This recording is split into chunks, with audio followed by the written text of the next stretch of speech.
Trustee Osterling. Yes. It's a good expression, though. I know. Yeah. He's pensive. Yeah. If I froze, it'd be all.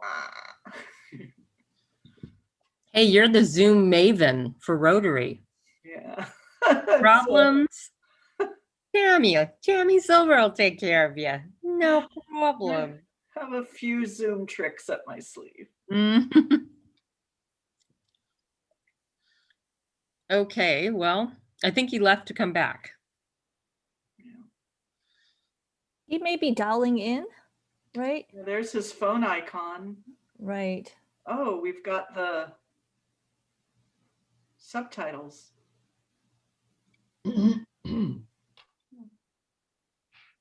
Alex, do you want to say why we have the subtitles? Yeah, sure. We have recently made some changes to how we do these, and we want to make sure we were being accessible to folks who needed subtitles. So now we have those activated. All right. Cool. Here he is.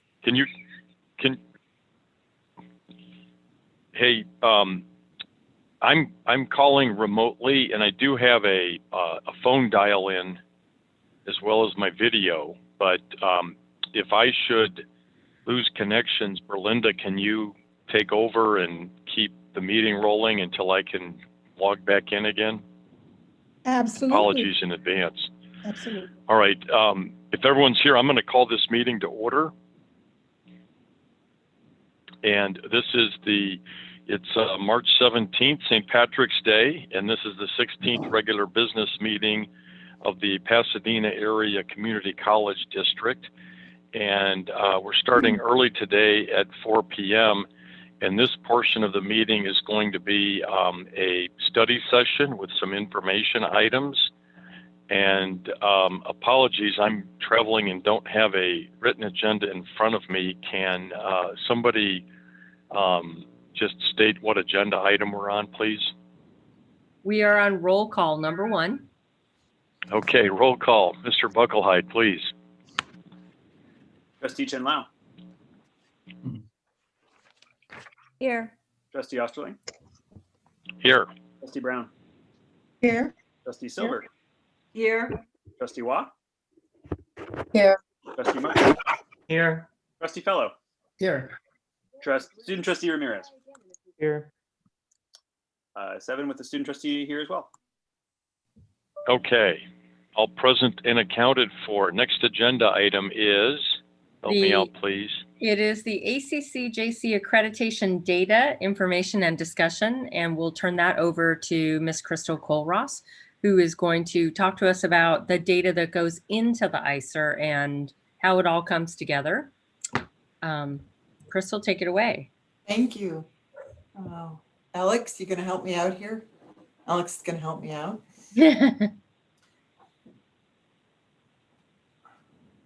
So while Alex is popping that up, you'll see that I chose a very St. Patrick's Day theme for you today because on St. Patrick's Day, we're all Irish. So that's a good thing.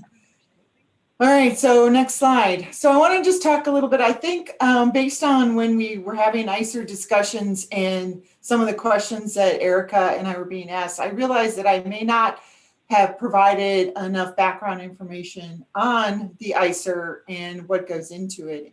And one of the things that was very different about this time around with ACC-JC is they actually gave us a template document and you just filled it in.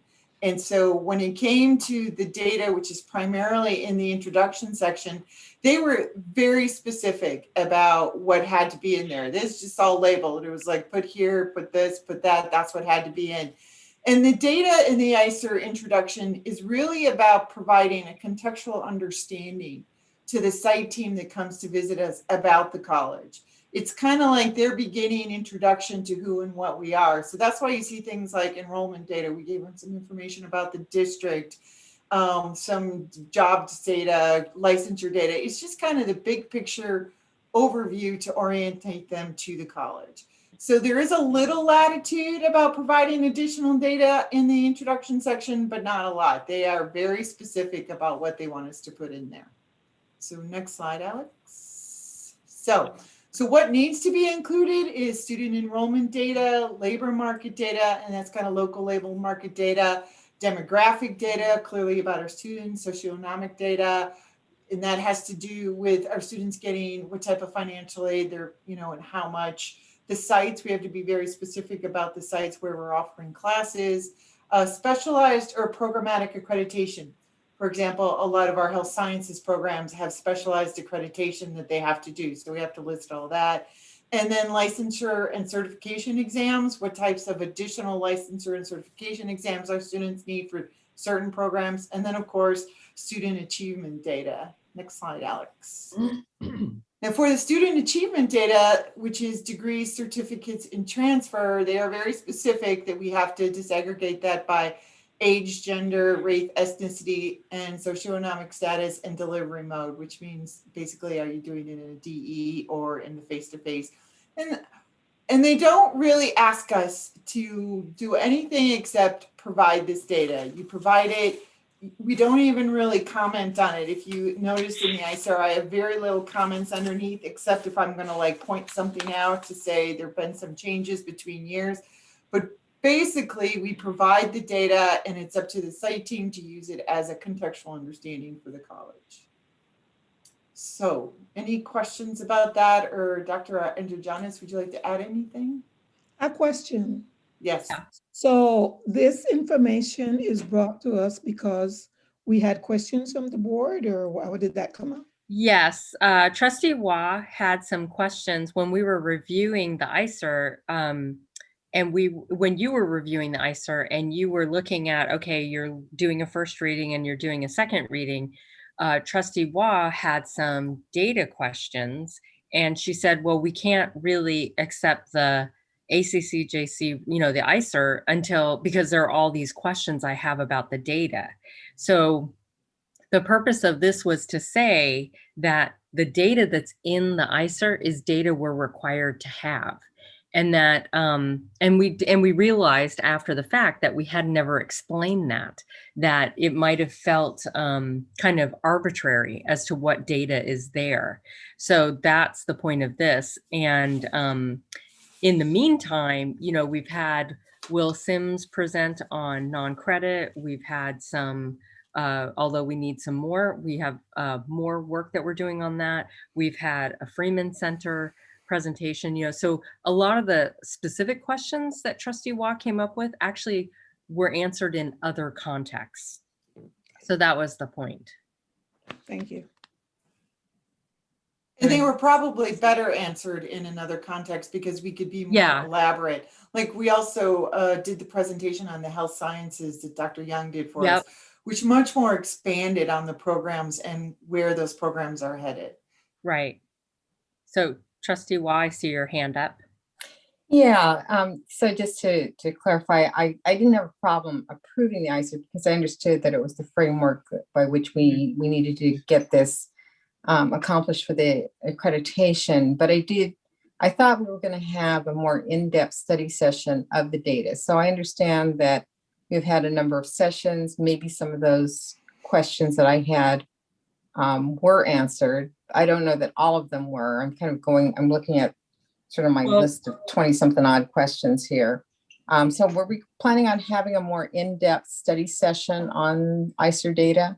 Well, what I would like to suggest is that rather than having a specific data session, now that we've explained what it is, we need to map where you already get that data in other contexts. Because if we go through all of this information and then it's time to look at our institution set standards and it's time to look at other reports, it's the same data. So I think what would be helpful is this is the data that's used for the ICER. And now what we'll do is we'll crosswalk it to when you get those specific data reports, because you get them, but because you saw it in one big, you thought that was where the questions would come, but actually the data gets presented in a different context. Does that make sense? Yeah, it does. And so I think what you're kind of describing, which I like, is kind of a roadmap for our dashboard. You know, this is how you find the data. This is where it resides. So I think that's a really good way for us to look at that. It was just kind of helpful to see it all in one place, because then we're like, okay, here's all the questions we have. But yeah, I get that we get. Yeah, I think the problem was that your questions were so broad and not really related to the ICER that we would be pinging back and forth. Like there's a question about non-credit and there's a question about, you know, these two industries, do CIS and culinary work together, or cosmetology and cosmetic surgery? Like there are these things that would have us bouncing all over the place. And I think what would happen is you would wind up with more questions than we were able to answer, because we were really just focused on that data. But I think if we go back and look at, now that you all know where the data comes from, if we go back and say, okay, here's the timeline of when you get this student achievement data, here's the timeline of when you get the non-credit data, then I think it'll make more sense. I was just kind of concerned about chaos, data chaos, which is a term. Yeah. Okay. Trustee, yeah. Brown. I see Trustee Chen Lao's hand up, and then Trustee Brown after that. My question is a follow-up to the last board meeting that we had, where the health science dean, is it Dean Young? Yes. He was going to let us know the number of health science students versus the enrolled credit number. So there were those two different sets of numbers. So do you know how many students are enrolled in health sciences? Off the top of my head, no, but I think Dr. Ramirez can get that number. We didn't have that on the follow-up list. Okay. So you're asking about how many credit health science students we have? Yes. So I think Head they're gonna send it over to me, and so I'm clear. I think you want to know basically compared to the overall population, student population, how many are health science students? Yes. Is that what Thank you're you. looking for? Yeah, Laura, Dr. Ramirez, I'll take care of that for you. So, is it my turn? Yeah, Trustee Brown, please. So going back to the data and the dashboard, and we know where all this stuff supposed to be. I think we spoke about maybe a couple sessions ago, that we would get a little maybe help in navigating the dashboard so we could be more familiar. I know there are folks that are very good at it, but I am not. And I would not want to be asking you for information that I could easily get myself if I knew what I was looking for. So do we have any time as to when, for those who need it? I will defer to Crystal, but I think we could probably do some small group training sessions, because I don't think a board meeting like this is probably the best way to teach the dashboard. Crystal, what do you think? Well, first of all, Trustee Brown, I would love to show off the work of my office, because they do some tremendous dashboards and they have such amazing work that's like on our website. So I agree that it might be some small group work where we can help you navigate around to all the various dashboards we have, and then some external ones that we also think will be very informative. Yeah, we can absolutely do that. Okay, thanks. Well, I'd like to be in that small work group too. Well, of course, you would be the first person on the list, Trustee Wah. Yeah, I look forward to that, really. Yeah. And Tammy, absolutely. Oh, Tammy she loves loves that data. Yeah. She loves It's a data. little data grub. Yeah. Okay, so any other questions? Again, we were just, it occurred to us while we were, trying to figure out how to address this, that we've never explained how it even gets there in the first place. We can do a crosswalk and we can do those small group trainings. And then that way you won't, obviously, I don't know. Some of you are probably more power users than I am. So some of you may become power users when you have a question. But I think it's, absolutely, that's what the dashboards are there for.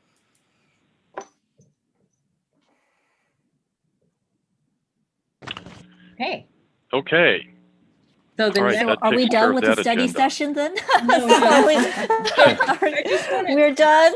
no, I just want to clarify. So in response to the conversation you all had last month about the length of the meetings and the fact that they were going really long, but there were some really important things that you wanted to talk about, there was conversation about should we meet earlier or should we have 2 meetings? And so what Trustee Osterling and I talked about was this is an experiment. So as you see on the agenda, we have some items in the first part of the meeting from 4 to 5:30 that are discussion, that are, explanatory, that are more, conversational. And they're things that you all are really interested in, but in recent meetings, we've been starting this at, 9 and everybody's tired. So we're doing that and then we'll go into closed session at 6 and then open session at 7. And the 7 o'clock portion of the meeting is more business oriented. So we're still technically in a study session format because we have no action items For this part of the meeting. for this part of the meeting. Yes. Yeah. So the next item is the proposed vision and core values. And this is also Crystal. Just a comment about the order of the items for the meetings. I've noticed that some other boards have their updates from their stakeholders, like for example, faculty updates and trustee updates in the beginning part of the meeting rather than towards the end. What do you think about? Do you think that the folks are on here too late to wait for their update until the very end? Well, I've seen it done both ways in districts. I don't know how it came to be that way in this district, so I can't speak to that. Does anybody know how you all came up with your order? Because I don't. Just was here. Yeah, this has always been the order as long as I've been here, and Yeah. I've seen it. I also sit in on some of the K-12 board meetings, and they do it earlier. And I would say they're still there until 11 o'clock trying to figure out when they're going to get their business stuff done. So I'm not in favor of moving all that stuff up. In a way, I like what Trustee Chin-Lao said. I personally would like to get the 7 o'clock meeting should be a business meeting, and I'd like to try it. I'm not sure what are we trying? What exactly we would like to try? Having these reports, especially even from the faculty governance earlier, like right now. I think Sandra is referring to something a little different, and I'll let her speak for herself. I think she was saying the report outs that are usually at the end by shared governance. Sandra, you wanted that moved That's forward? what I'm talking about. Yeah, I think that's what Trustee Okay. Fellows said.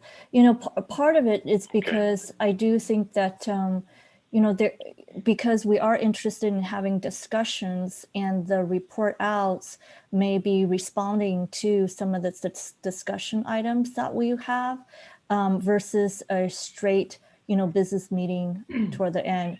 Again, this is just a suggestion. I'm just questioning, if there were other ways that we could do it. I'm not wedded to this, but certainly since we have opened up the floor about, looking at changes, that is something that I was inquiring about. Okay. Okay. Well, I defer to the board president on that. Yeah, and so I think a couple of things to think about. One is how the meeting is ordered, and the second decision that we need to make, and we don't necessarily need to make it right here, right now, but on a going forward basis, it seems like for the past 5 or 6 months, the meetings have been full of content, a lot of agenda items, and the meetings have run long. And when I started here as a trustee a few years back, we used to do 2 a month. And then, a couple, 3 years ago, we reduced it to 1 per month.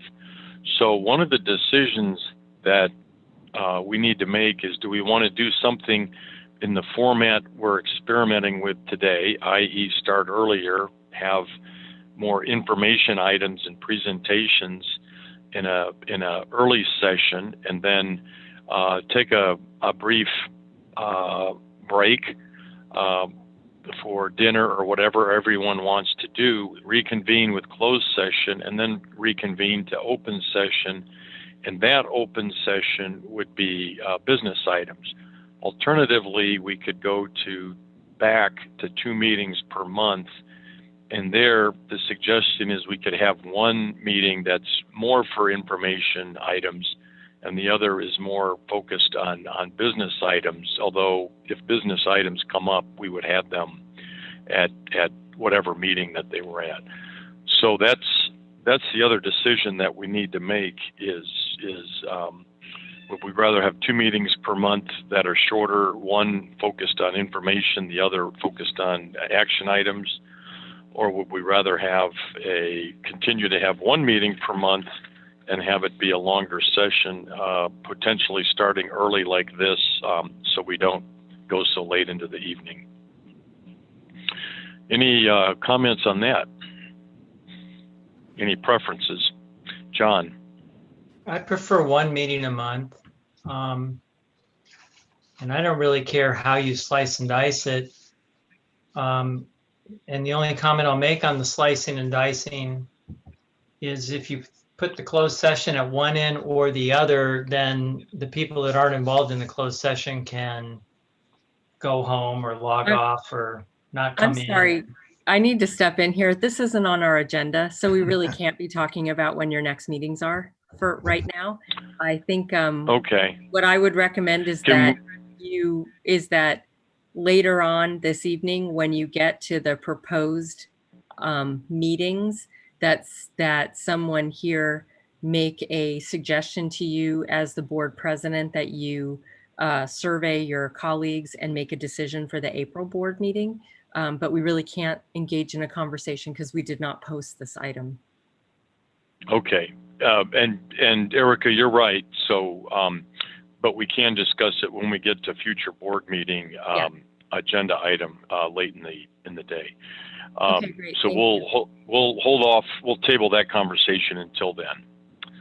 Okay. Erica, are there more information items?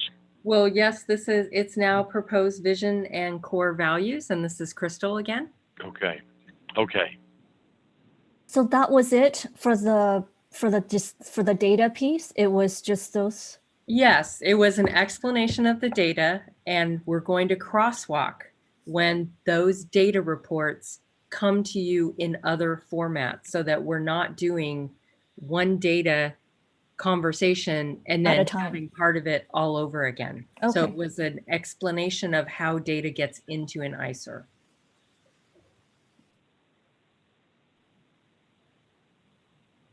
Okay, thank you. And Crystal, you have the floor. I do, and I'm looking for Alex is hiding there. I think Alex, you're waiting for a share screen. There he is. Here we go. There we go. Okay. Yay. So, and my partner in crime here, Matt Hennis, Dr. Hennis, I believe, is on this call as well, but I'll get started. There he is. So thank you for the opportunity to bring this work before you tonight. And Dr. Hennis has blue hair, so you're not shocked, because he emails me ahead of time to tell me his hair color. So for the last year, Dr. Hennis and I have been working with the Strategic Planning Standing Committee in a dialogue regarding the development of a vision statement for the college and a review of our core values. So next slide. I wanted to start where Matt and I started the group. And the first thing we did is we talked about the definition of a vision statement. So as you can see, the vision statement is more aspirational. It's a roadmap. It's setting a defined direction for the institution, what we want to become. And it's kind of a guide for choosing current and future courses of action. So, and really with the vision statement, it's understood it's going to go minimal revisions during its life. And we've never, as a college, had a vision statement. We've talked about it over the years, but we thought, and we actually started this work believe it or not, in September of 2019 is when we actually started working on this. And so next slide. So then the definition for core values is that they're principles that guide an organization's internal conduct as well as relationship with the external world. So when we talk about core values, next slide, Alex, we talk about how we will act when it counts. So the core values will influence the organization in how we make decisions. And then I love this last statement that says students, faculty, staff, and administrators need to be able to live by them at least most of the time. But the core values are what we should be using in our decision-making processes, and we should be thinking about. Now, we have core values, but I have found in my time here, most people don't even know we have them. And when I ask them what they are, they even look a little more stumped. So we thought that this was a good time for us to review our current core values, develop a mission statement, and then have a more lengthy conversation about how we can continually incorporate our core values into the conversations the colleges have when we're making decisions. So next slide. So most colleges you will find have what we call the MVV, the mission, vision, and values. And these are designed to complement each other in order to define the college. And as I said, used to guide decision-making and a basis also for institutional evaluations and continuous improvement. So again, linking these back to accreditation and that idea of continuous improvement. Okay, now, next slide. So here's how we did this. Back in September of 2019, the Strategic Planning Standing Committee started to review mission and core value statements from colleges and universities across the country. We actively discussed and refined wording for a vision. We also did brainstorming sessions. We did Post-it note sessions. We did gallery walks. And then spring 2020 hit and we had to start doing all of these sorts of activities in Zoom rooms. But we kept going. There is not a single agenda from fall 2019 and even till now that doesn't have the vision and core values on the Strategic Planning Standing Committee's agenda. So we constantly engaged in this conversation with them and actively kept talking about what worked, what didn't work, where did we want to be. So we reviewed the current core values. We decided that they probably needed some updating and they needed to align with the mission. So I think I need the next slide here. So you're familiar with this. This is the mission statement for the college. And the next slide gives you what we're proposing as the vision statement. Part of the idea behind everything that we've been doing to this point with the new mission, with the vision, and now the core values is to really center the focus of the college on our students. That was the biggest priority, and that was the direction that Matt and I continually gave to the Strategic Planning Standing Committee. We are here because of students, so everything we do should be focused on students. And as you can see, when we wrote this vision statement, or when they wrote this vision statement, it's focused on students. It's about providing every student at Pasadena City College that they're welcome to a safe and dynamic learning community that affirms them in their experiences, creates conditions for empowerment, critical thinking, and informed civic engagement, and provides the support needed to meet their personal, academic, and career aspirations. This is the roadmap, the aspirational of who we want to be.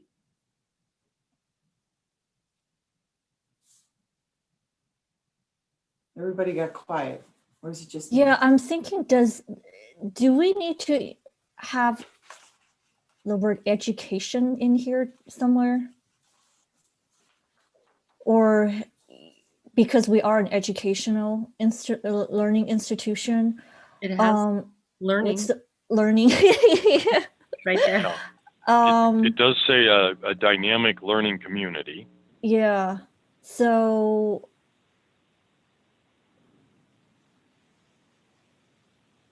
I like the last part, provides the support needed to meet their personal, academic, and career aspirations.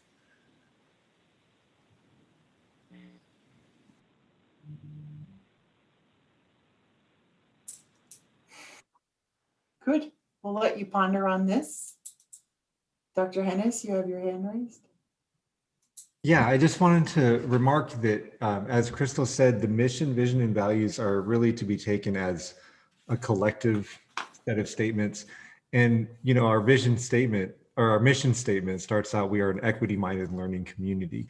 And so we really wanted to reflect that learning community here, which is why it shows up in the preamble sentence, if you will.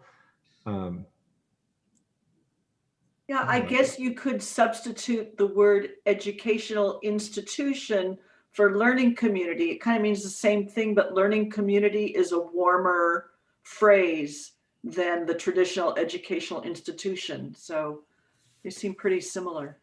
Well, and I think the focus is on, when you say learning community, you're talking about learning, which is what we do Mhm. and what we're trying to have students do. And it focuses on community, which is how we want to do it. So I think, and the last one does have academic in it. Right. Yes, I like the last sentence very much.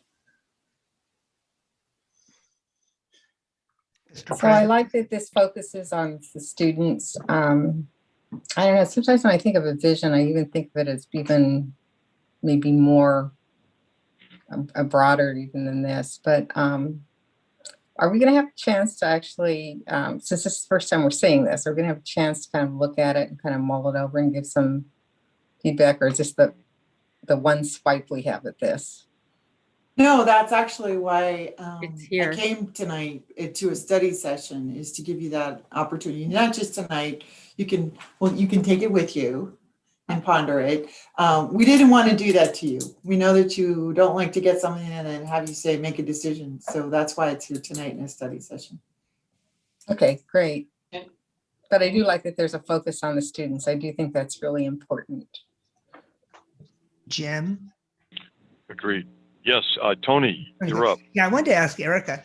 Erica, like at many institutions, we have a university or college vision statement. Then the college, like the College of Science, has a vision statement, and then the departments within, and it all builds upon the major college vision statement. Do we do that, or?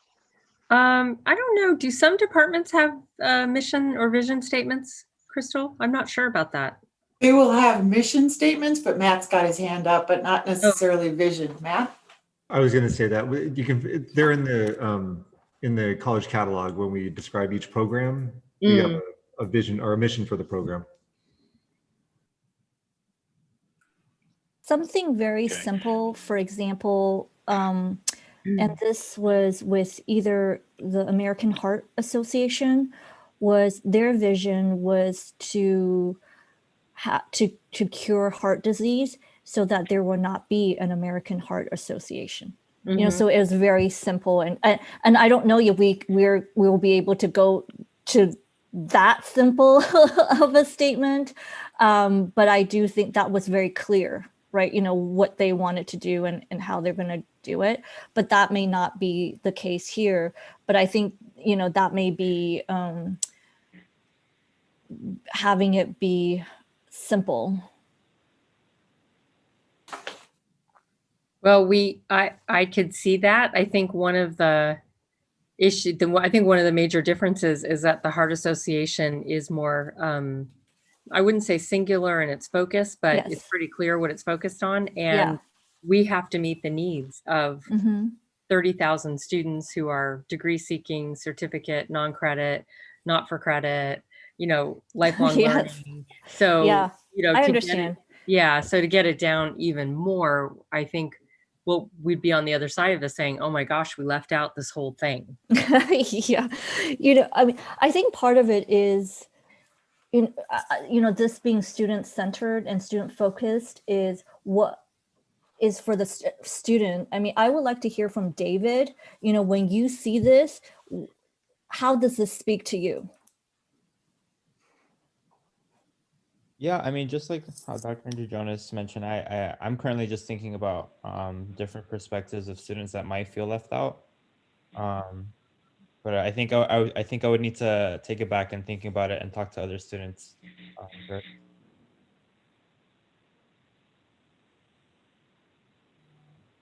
Jim? Yes, go ahead, please. Can we just, it would help me to see this and the mission statement side by side. Can we just scroll back a second to the mission statement? Well, if you have a minute, we can scroll forward because I do put them all side by side for you on a slide. Oh, okay. Yeah. I really appreciate what Matthew said about how they're linked and joined and all coordinated together. I think that's really valuable. I definitely feel the warmth behind what's being expressed. I've always and continue to value Pasadena City College as one of the more pristine academic institutions, and I'm always looking for ways to support and express that. And that is always part of my vision and aspirations for our college, that we would be, as we always have been and have a deep tradition of being, a robust, academic institution that, where quality students want to go because of the quality of education. So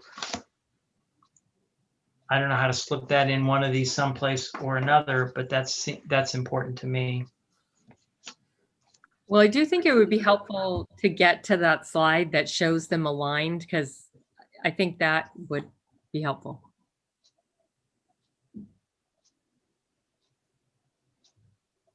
I see Matt had his hand up. Matt, Yeah. go ahead. I did want to make sure that everybody knows that there is student representation on the strategic planning committee. We've had students in these meetings. And so while I absolutely encourage getting more information about how this does reach students. Students were in on the drafting of this. And there were times where we turned to them and we asked them, how does this hit you? What do you think of this? And so they did offer some input as well. Yeah, and we also did just go to an Associated Students meeting and brought this before them as well for a discussion. So I think we've been actually very deliberate about having the student voice and the student reaction to this. And they've actually, some of the statements in the proposed vision did come from the students on that committee. Question for Crystal. Where are we at in this process, and what are the next steps? I.e., does this next go through shared governance and work its way through that, or has that already started? Yeah, we've already started, and because it takes a long time. But I'm also very clear in that when you're doing something in a project of this magnitude that affects the college, you go through it as many times as you need to until we're all comfortable, or at least there's a consensus of being comfortable. Is this, tonight this is an information item. Is this been through shared governance, and will this be coming back as an item for voting, or is that premature? No, it's been making its way through shared governance. It still has a few more steps, and then it'll be coming back to you. So we're just trying to give you an opportunity to weigh in on it, so that if I need to go back through shared governance because of significant changes, I'm happy to do that. Crystal and Matt, do you have versions of vision statements that you like from other colleges that you can share with us as well? Why? I'm sorry, Trustee Chen Lao. Mm-hmm. Having them share other vision statements? So that I'm not clear what the purpose is. Oh, the purpose is so that I could understand, how does our vision statement stack up, and what are, just like what I asked for the diversity initiative mission statement, so that I can see some samples of what those would look like. Right, but one thing to keep in mind is that this is an iterative process about our college. So one of the downsides to having a bunch of comparisons is that then it's, well, this statement did this, how come you didn't do that? So I'm sure there are some that we can direct your attention to. It's just that's not how this kind of thing gets formed. Yeah, I agree. This needs to be about us. There's lots of words we can pull from other districts, but this needs to be about us and our communities. If you don't mind And- directing me to some, that will be great. I just like to have some more background information on this. It's not to nitpick or what our vision is. I feel that I will be better informed. We could get some of those out to you. Thank you. Tammy, I see your hand is up. I can't wait to see all three together. I feel we're fixated on this one and it's disembodied by itself. I'd love to see the three statements and how they work together. Okay. Thank you. Well, we can So go to the Crystal, next do you slide. have a, There's more Yeah. slides, I know. So this is our current core values. If you're not familiar with them, these are the ones that we actually have on our website. A passion for learning, a commitment to integrity, an appreciation for diversity, a respect for collegiality, and a recognition of our heritage. So next slide, and we'll talk to the proposed core values. We took a far more simpler approach, and we said we value academic integrity and excellence, commitment to anti-racism, student-first decision-making, cultural humility, social justice, free and informed expression, introspection and reflection, culturally responsive teaching, centering the identities and lived experiences of our campus community in reimagining education. And just again to remind you, the core values should guide an organization's internal conduct as well as their relationship to the external world. These should reflect how we'll act when it counts. And they should have an active influence on the organization and the decisions that we make.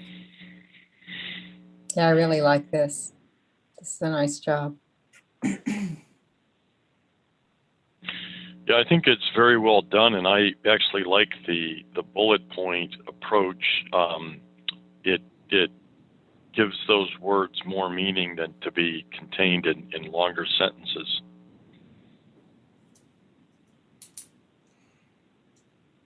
Trustee Brown? Thank you. Okay, sorry. So I saw you waving. I appreciate this. And what I wanted to ask earlier was, so in case, I am very happy with what you brought. I understand all the work you went through and the different processes. So, and I know the board like to do their input. And I think that's good. But my question is, do we have a timeline, Erica, as to when input should be sent? So after Crystal and Matt and all these folks go through the different, we don't have to come back and read through the work, because I'm sure there's a lot more that they need to do. So I defer to Crystal on that. I don't know the Crystal timeline. Well, it's the one thing that I've learned, Trustee Brown, in COVID, is that there is no such thing as timelines anymore. Oh. So, Matt and I have been working on these together for, well, over a year. And we were both very focused on being meticulous and careful to make sure we heard enough voices and had enough input. And I didn't want to say, well, these have to be in place by fall of 2021. What they need to be is something that when they are in place, that the college embraces them and moving forward lives by them. So basically you're saying that it can come to the board and the board is not happy and you go back? Is that what you're saying? Because I know we had that problem before with the mission statement. And that's why I'm here tonight, because we're not asking you tonight to make a decision or vote on them. We're asking you tonight to look at them and to provide us with feedback. So let me rephrase my question. Okay, sorry. When would you like the board to provide your input? That's my question. Well, if you could do it by the next meeting, that would be awesome. Thank you, Crystal. Yeah, I think that gives us time. Can I ask, on the last bullet, reimagining education, I think it means something to me, but what does that mean to you? What does reimagining education mean? I'm going to turn that over to my colleague, Dr. Hennes. Yeah, I think what we were getting at with that is being kind of on the cutting edge, being, I had a word and then I started speaking and then it went out of my head. But being able to, I mean, being dynamic. Geez, I apologize. The word that I'm thinking, it just went away. I like where you're going with that. Innovative. Innovative. Yeah, I like where you're going with that, Matt. I thought Yeah. that you have the word education there in this core values. My question is, when you and Crystal were looking at the values, did you guys consider accountability and transparency, and were those folded into one of these, or how did you think about addressing those two actions? I don't know about transparency, but regarding accountability, that's where I see that in academic integrity. Mm-hmm.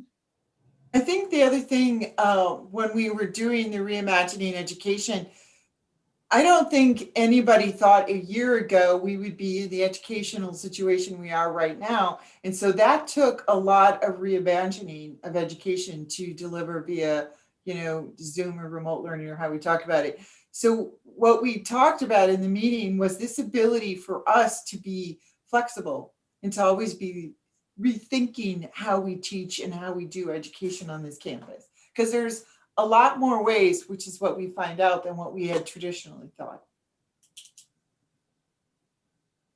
Yeah, I agree with you. Cutting edge, but also thinking outside the box and yeah, looking at different ways, different alternatives. So yeah, I like that. I'm just wondering if that then conveys, I know we want to keep it concise, but I'm just thinking about whether or not we want that conveys enough, but I'll give it some more thought too.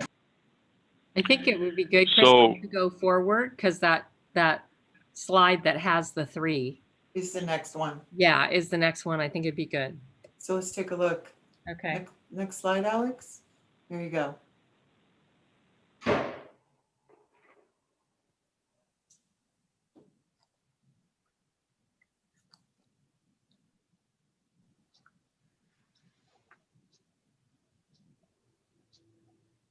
It makes a lot of sense to have them side by side. I think when you have them separately, they may mean different things, but together it does flow and complement each other. My 2 cents, I think you guys did a great job. After PCC has to do so much, as the president said, and I think you've encapsulated that. So you and Matt did a great job in the faculty. So I'm very happy. Yeah, I have to say, Matt and I were very lucky that the Strategic Planning Standing Committee stayed engaged with us on this for a year and a half, and we're very involved. Yeah, I've really got to give it to the committee. They were really committed, and we'd often spend, the entire hour just, looking at the values and wordsmithing and really making sure that they got across what they wanted to get across. I mean, Crystal and I kind of steered it, but the credit really goes to the faculty, staff, and administrators on that committee as well. And Matt, I love that reimaging. I think it's a great word. I love reimaging education as well. And I really appreciate that the first bullet point is academic integrity and excellence. So it's got your sentence in there too, John. Well, academic integrity and excellence is my sentence, I guess. I mean, I can't take credit for it. There's, how many years of PCC tradition behind it. But I certainly want to make sure the legacy continues and not live on our laurels. And I think the last bullet, reimagining education, supports a lot of the future for the first bullet point. And so, I'm very pleased the way that plays out at the bookends of those bullets. Matt, Just on that, what is cultural humility? Yeah, it's recognizing that, for me, it goes along with recognizing that I'm part of what's considered to be the dominant culture in the country, and that other cultures are as valuable. being willing to learn about other cultures, being willing to understand that other viewpoints are valid, trying to learn about other individuals. It's along those lines. That's it. Thank you. Matt and Crystal, was there a reason that did you rank these bullet points, or are they ranked on purposely, or are they random? Oh, to be honest with you, the only one that and I try not to be insistent at all in this process, but the only one I was insistent be first is the academic integrity and excellence. The others, equally important, but I think the first one speaks to everything else that we're trying to do here we might not have mentioned in the mission and vision. But aside from that, no ranking. I'm going to just inject another thought that, and Jeff Baum's words are echoing in my mind as I say this, because this was kind of one of Jeff's big points over and over again, that there's an important place for academic institutions to be a center for a civil debate, where various views can come together in a civil-mindedness and be expressed and discussed. And there's an openness, a little bit as Matt was pointing out on the cultural humility, but on an intellectual humility, there's an openness to listen, the scientific process, and to respect in a civil way. And I think through the last few years in our country, that's something that has been slowly dissipating. And I think it's been dissipating from academic institutions as well. And to the extent that we could include a bullet or a thought about the open civil expression and debate of academic ideas in the scientific process, I think that'd be a strong testimony. But John, wouldn't that be in free and informed expression? I love free and informed expression, but free and informed expression says that I get to go and scream whatever I want to whomever I want to try to overpower you in the way that you think. I mean, that's part of a free expression, right? And that's not bad. That's a free country, and that's okay, and I love it. But what I'm trying to mix is the humility and that free expression together, in a scientific debate that appreciates an exchange of values and beliefs and cultures and ideas, and tests various theories, and is open to listen and learn and change. And that you can do that in a very civilized manner with tremendous respect for those that you're listening to, even if in the end you don't agree with them. And I think that's, I just said an awful lot to put in a bullet point or to put in anything. But again, I think back to Jeffrey Baum and all those different times that he would bring that up. That's used to be the hallmark of academic institutions, was that you would hear both sides and get to weigh some evidence, because there's usually very good evidence on both sides. So to the extent that we could morph something along that kind of line, I think it would bode well for the institution and the integrity of PCC, and why we are do have academic integrity and excellence. Tammy, I thank you, John. Tammy, I see your hand up.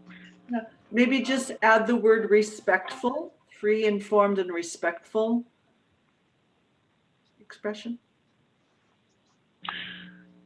I think John is speaking for John is looking for something like civil debate, civil exchange of Yeah, civil ideas, discourse. That's what I was thinking. Civil discourse. civil discourse. Yeah. Could I refer you back to the second bullet on the vision statement? Yes, I was going to say that it says creates conditions for empowerment, critical thinking, and informed civic engagement. But I guess what it is that we value, well, we would value respect,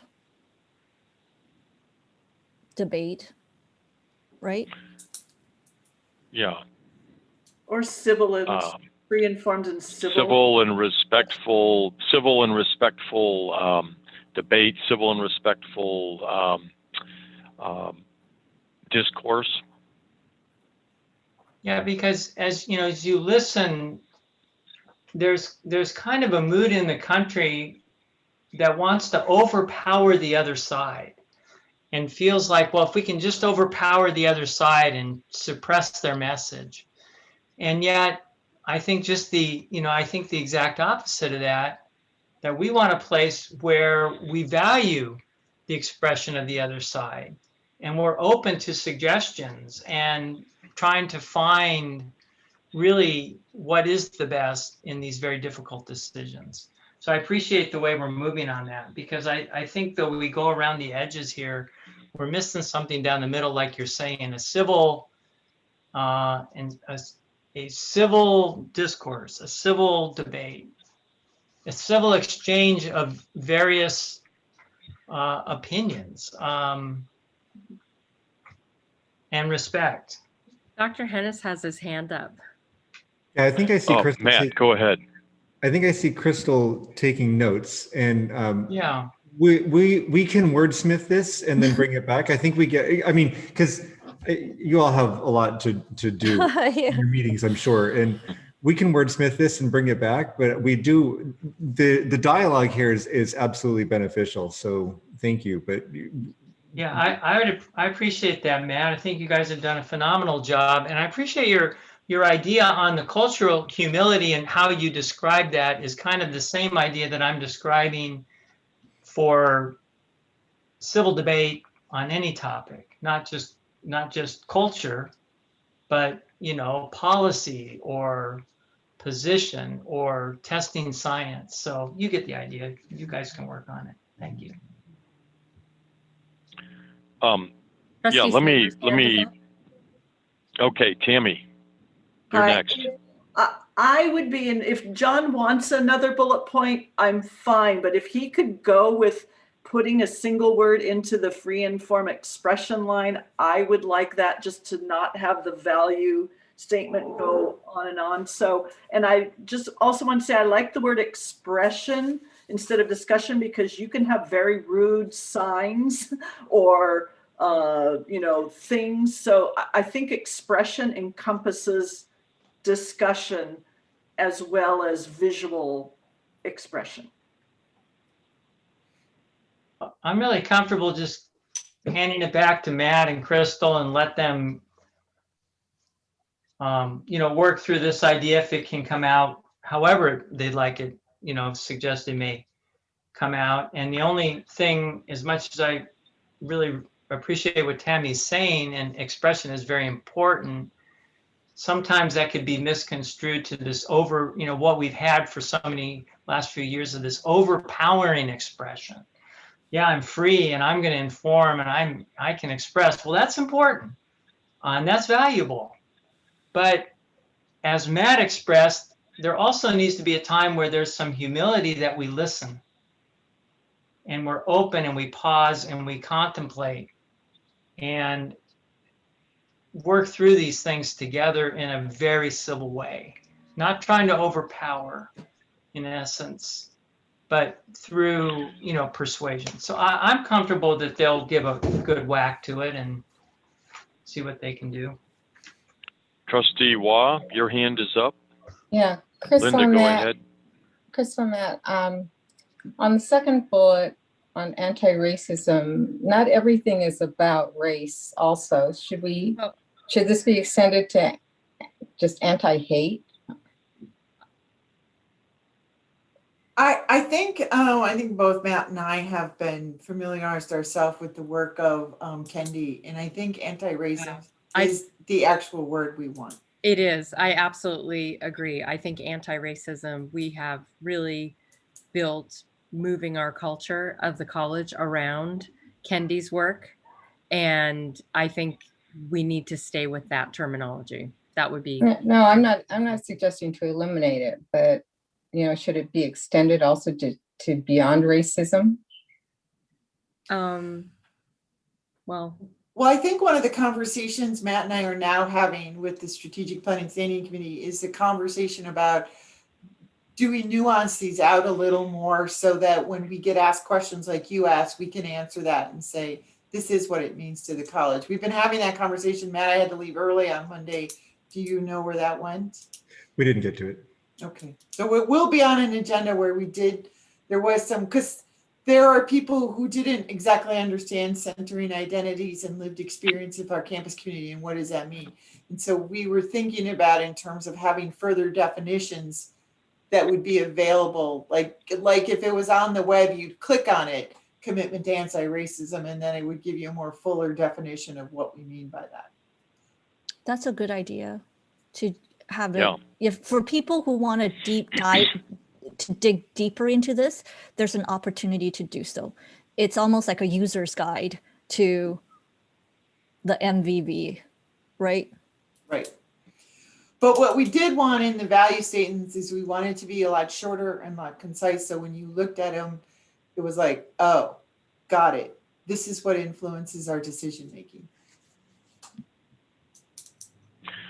Let me just say to Crystal and Matt and your strategic planning committee that did all this work, I think it's excellent. And I think particularly when you put everything side by side as you've done here, each one on its own, you might look at it and say, well, it's missing this and it's missing that. But when you look at them side by side, I think you've really done a good job of covering what we want to cover. So again, thank you. And I want to ask a logistical question, and that is again, we appreciate having a chance to look at this and have some input, and we want to provide that input without slowing this process down. So my question to my fellow trustees is, how do we want to do that? Do we want to give that input right here, right now, and have them go back to work as they'll do with John's suggestion? I don't want to have 7 trustees peppering them with 7 different ideas. I think that could get pretty disorganized. But is there a way that we can aggregate our ideas and feedback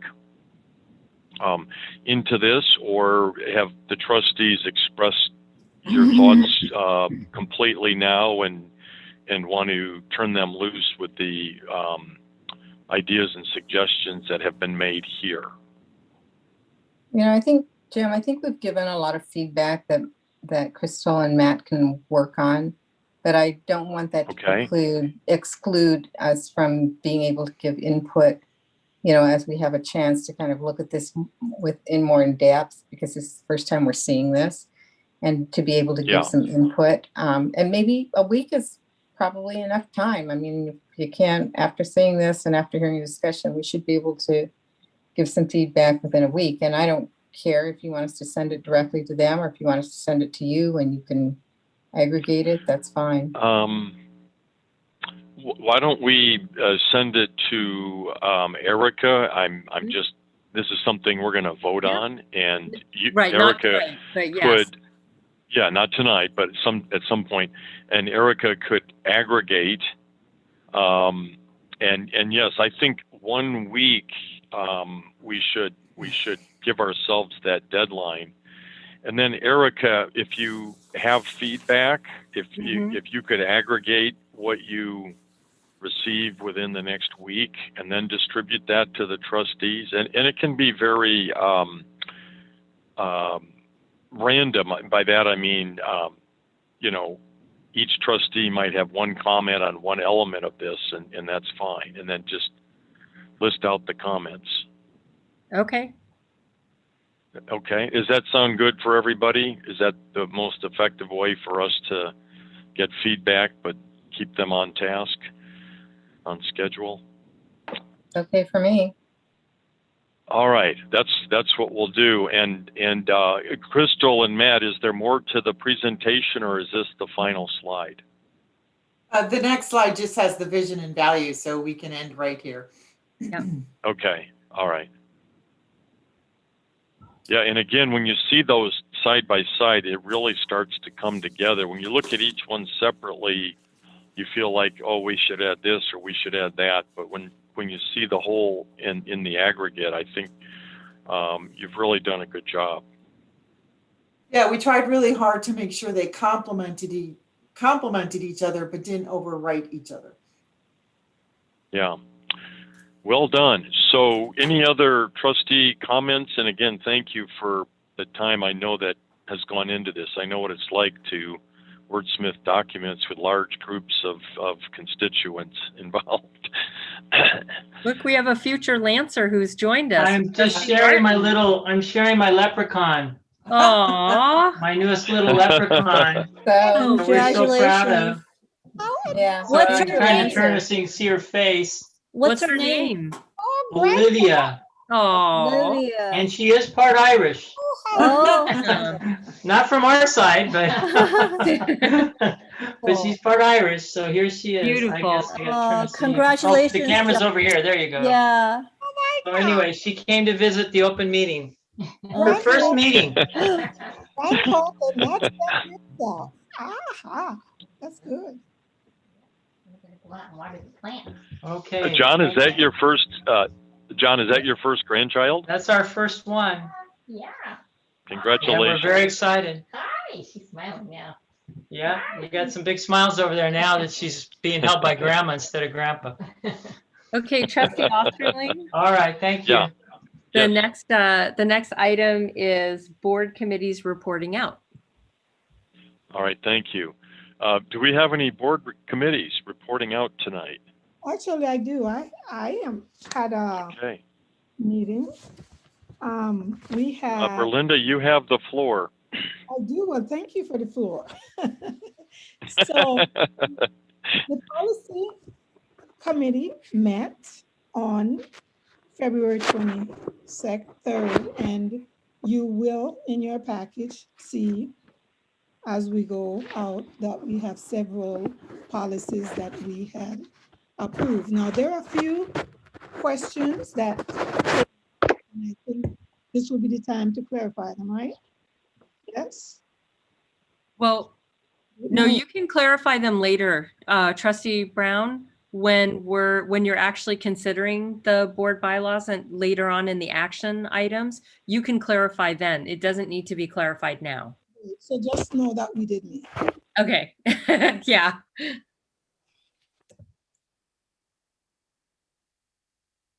Okay, any other board committees?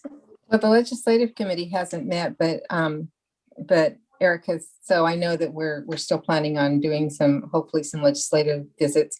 And the GR team from the league just met on several of the bills and went over Marsucci's bill, as you reported out, the PAPI committee, that you PCC gave input to make sure that it was extended, not just to community college have to do this for the CSUs, but it'd be overall extended. So those are things that, just so everybody knows, the Marsucci bill is being sponsored by LACCD, and what it is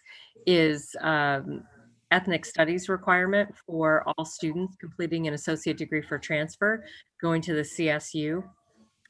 Several of us had a meeting with, there are several districts that are represented by Dr. Dale Shimazaki. So we had a meeting with him last Friday, and then I attended the CEO board in Bill Scroggins' place on Friday afternoon and gave feedback in both locations that the bill needs to be broadened so that ethnic studies is required of all students, not just students who are completing an associate degree for transfer. Dr. Olivo did point out today that our local degrees have what's known as a GEM requirement, which is an ethnic studies requirement, but I think the idea behind extending the ethnic studies to all programs is that we don't want legislation out there saying, okay, the legislature values people going to the CSU, so let's make sure they have this. But if you're doing a local degree or a CTE degree or going to the UC, yeah, you don't need to worry about this. So we really think if we believe in ethnic studies as a lower division requirement, it needs to be required for everyone. Yeah, it's Academic Senate also supported that. They also brought up several other bills, but one of the bills that I brought up, GR, was the AB 99, which is Jackie Irwin's bill, and this is on longitudinal data for cradle to career data, which we have talked about for some time. Right now, it's a spot bill, but I think it's something we should advocate for. Yes. And I also then want to flag you that the students are moving, the Student Senate is moving forward on their bill. They have eliminated some of the more onerous, the things that probably would not have passed through many of our districts. But right now that bill is moving forward. So we should look at that and pay some attention to it. Yes, I had a long argument with Ryan and Andy at the league last Thursday. Yes, we had a very long argument about it. Yep. Okay, yeah. Okay, great. Okay. Okay, any other board committees reporting out? Thank you, Berlinda and Linda. Okay, the next is board members statewide committee report outs. I think this is a duplicative agenda item now that we have the DEI as a separate agenda item. Yeah, I agree, So I don't Jim. think I think we should remove this from future meetings. Yeah. All right, so then going to update on DEI initiatives, I do have two folks here to give an update. So if you want them to go and then the trustees can go, just let me know. Yeah, let's have your presenters, Erica, please. Okay, we'll start with Candace Jones. Good afternoon, everyone. I'm really excited to report that we've made some really great progress in the technology realm of our system on DEI initiatives. CISOA, which is the Chief Information Systems Officer Association, has issued a formal DEI statement. A little snippet of that is CISOA aspires to be an inclusive, anti-racist organization through cultivating and expanding a culture of diversity, equity, and inclusion, both within our organization, CISOA, and the IT operations our members represent. Through that organization, we have organized a DEI subcommittee. And with that committee, we've taken a really important step. We've organized an intersegmental IT summit on DEI with the California Community Colleges, CSU, and UC for a half-day summit on April 29th. At that summit, each segment will share out some initial work that we've done on DEI, as well as identified next steps. Roughly 15,000 technology professionals serve those three segments, and they'll all be invited to participate in that half-day workshop. Really cool, I was also invited to present at the UC Cybersecurity Summit, and we'll be delivering a talk titled An Anti-Racist Approach to Cybersecurity, Encouraging Trust to Manage Risk. So I'm really excited about that. I think we are doing a lot of work to lead in higher education, particularly around technology professionals. And it's not really how we reimagine our organizations, but it's also this really intentional focus on the actual work we are producing to support digital equity. So. Awesome, thank you. Thank you. And then thank you, Candace.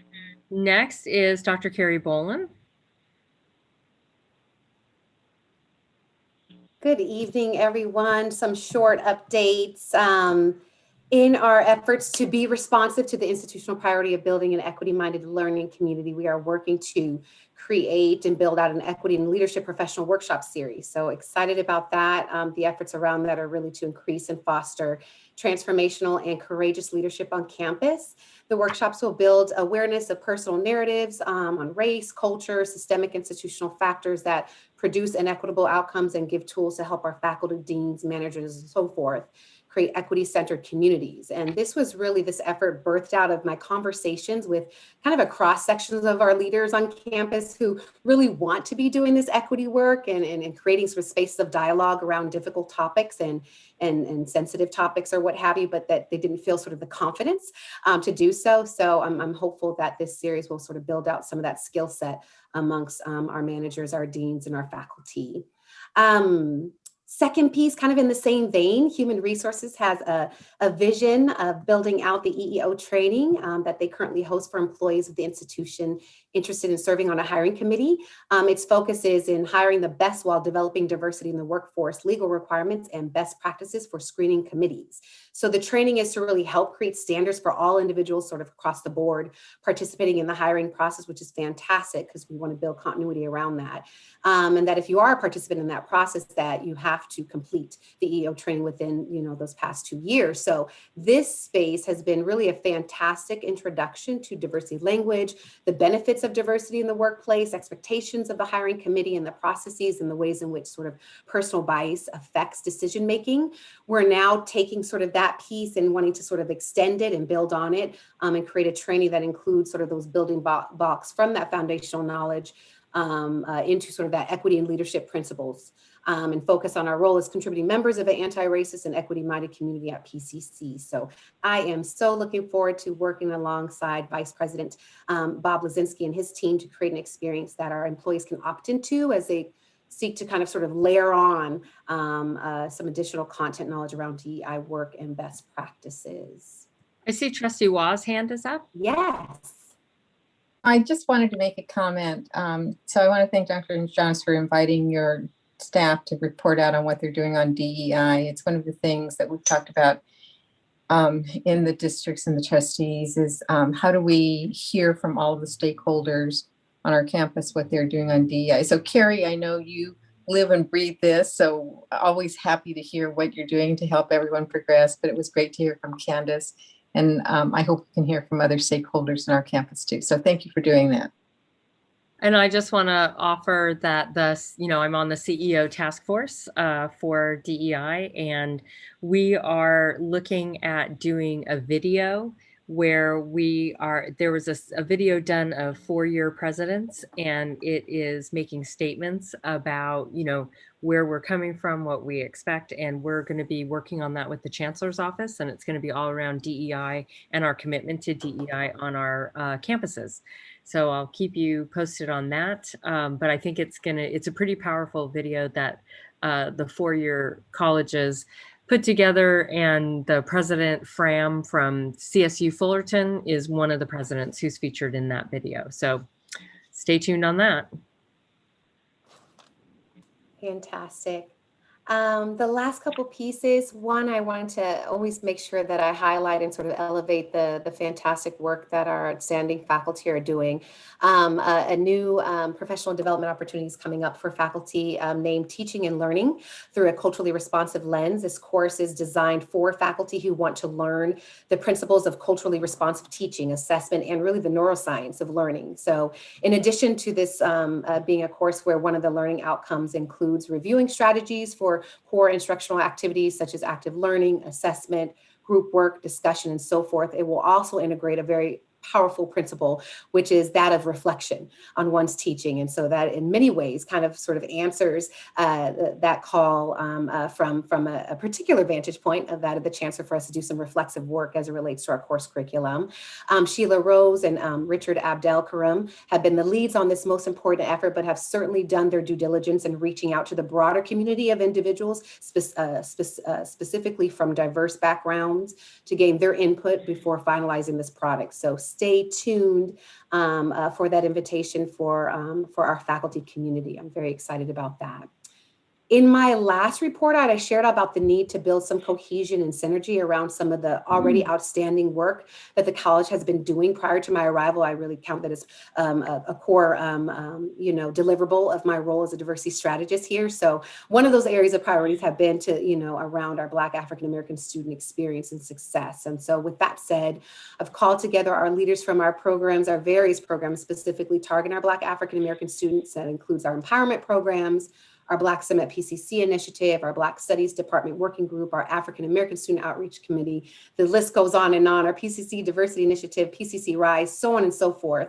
Individuals that are really at the helm of really trying to sort of create that narrative around Black African American student success. So I'm hoping to build kind of a learning community or even a community of inquiry that can collectively share out and focus efforts on the pathways of our Black African American students towards completion. And the last piece, and certainly not least, is I just wanted to kind of pause to recognize the lives lost in the Atlanta area shootings that took place on Tuesday, March 16th. The shooting resulted in the murder of 8 people, including 6 Asian women. And while the man that was charged with the murder denies that his actions were racially motivated, we cannot ignore the recent rise in assaults, injuries, and deaths fueled by anti-Asian discrimination and hate crime. So one of the other pieces too that I just want to put out there is that over the past year, Asians and Asian Americans have been the victims of increased racism and xenophobia. And one of the pieces that Stop AAPI Hate, a hate tracker created last year by several Asian American groups, had recorded that more than 28 incidents of racism and discrimination targeting Asian Americans between March and December 2020 had taken place. So I want to make certain to share that content, that we keep that sort of in the forefront of our minds, and that, as a community, that we stand in solidarity with our API faculty, staff, students, alumni, and broader community members.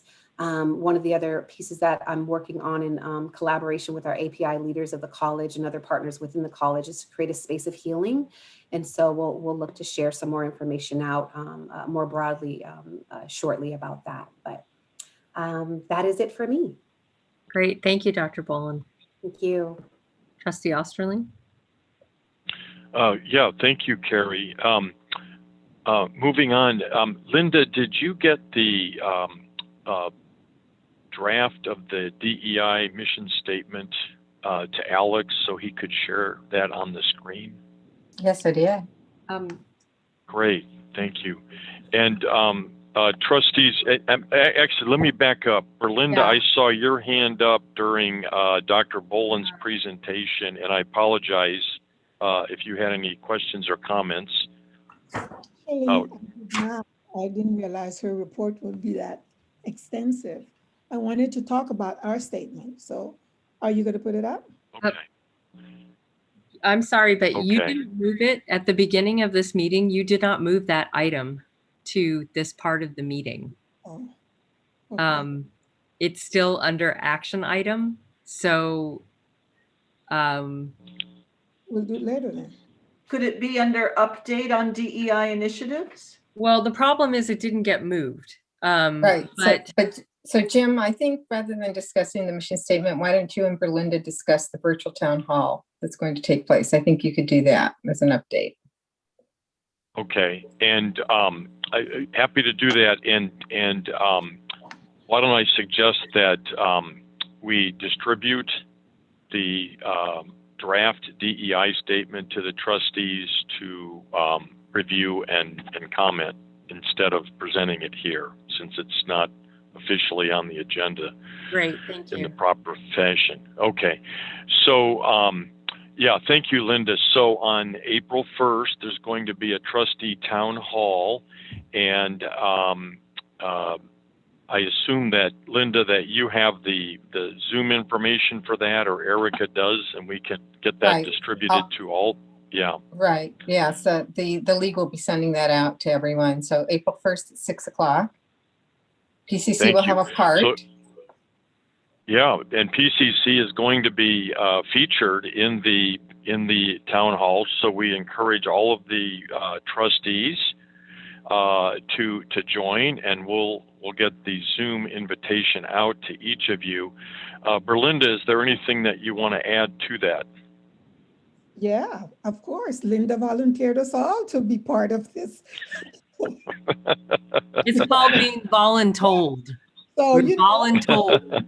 I am spotlighting you on your success. Yeah, but I think it would be good for us to just talk about what we're doing here at PCC.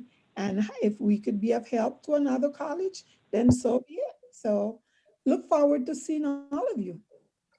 So we're asking every district Yeah. to bring at least 2 trustees and their CEO. So this is going to be the start of the discussion of developing a mission, a DEI mission statement, which is required by the Chancellor's Office to have been completed by June. I think we are the first district to record that we are already moving forward on that. We will then be in the process of moving forward our resolution. So we have probably made more progress than most districts, which is why Jim and Berlinda and Erica will be doing a presentation and then helping lead discussions. We'll be in breakout rooms with the other districts to help them and to talk about the action items that we took to move this forward, because many districts are still kind of waiting to see what they can do. So this is meant to be using some of the toolkits that Work Group 2, which David and Jim are part of, using those tools to kind of move this initiative forward. So at every college in the state, at every district in the state. Yeah. Right. And let me add to that the DEI mission statement first draft that you're going to see. Linda took the laboring oar to do that, incorporating the work of work group, statewide work group number 2, but also incorporating feedback from Dr. Boland, which was very well done and very much appreciated. The trustees will get a chance to see that when that's distributed.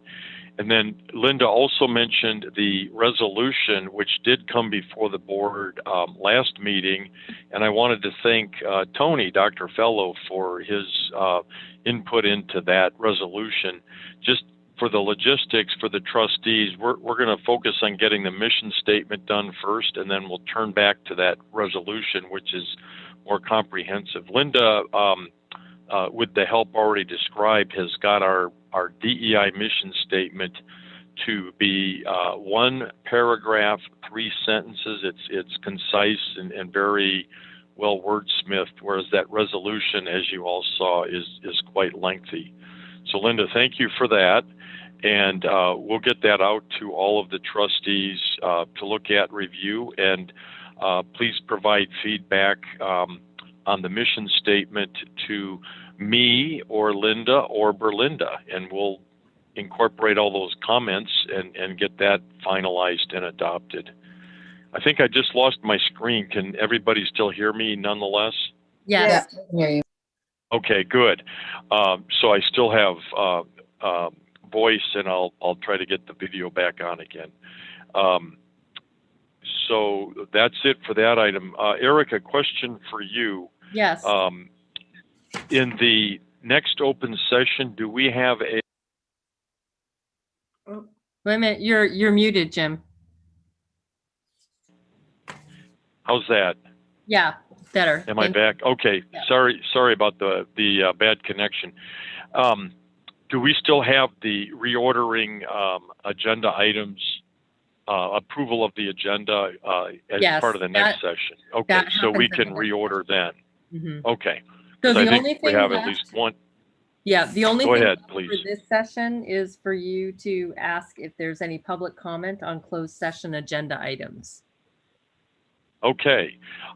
Do we have any public comment on closed session agenda items, Mr. Buckelheid? Do not. Thank you. Okay. Hearing none, are we set to adjourn for this part of the meeting? Yes, so we adjourn for this part of the meeting, and then the trustees all show up to closed session at 6 o'clock. We don't need to come in and then go out. Okay. All right. So we will reconvene directly into closed session at 6 p.m. Thank you. Okay. Thank you, everybody. We'll see you all again at 6. Bye-bye.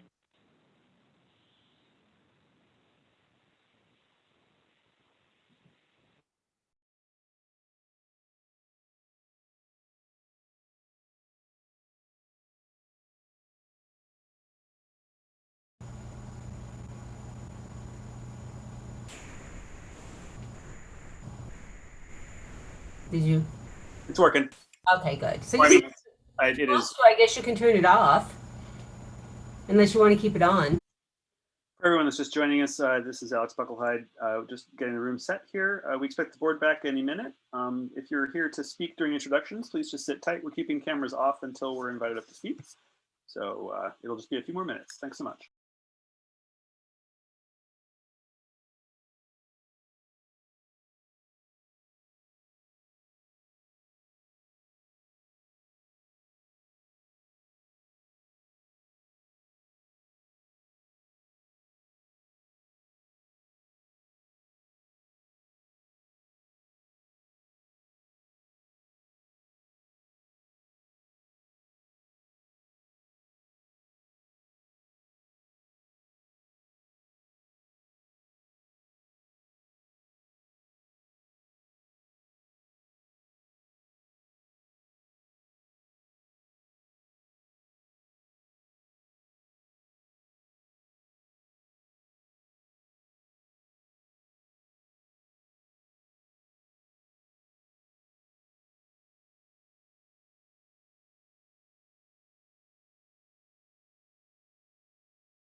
Is trustee, oh. Is trustee Osterling here? Oh, here he is. And now, Here he is. Okay.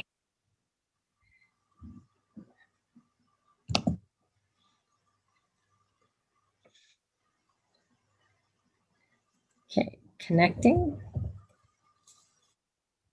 Great.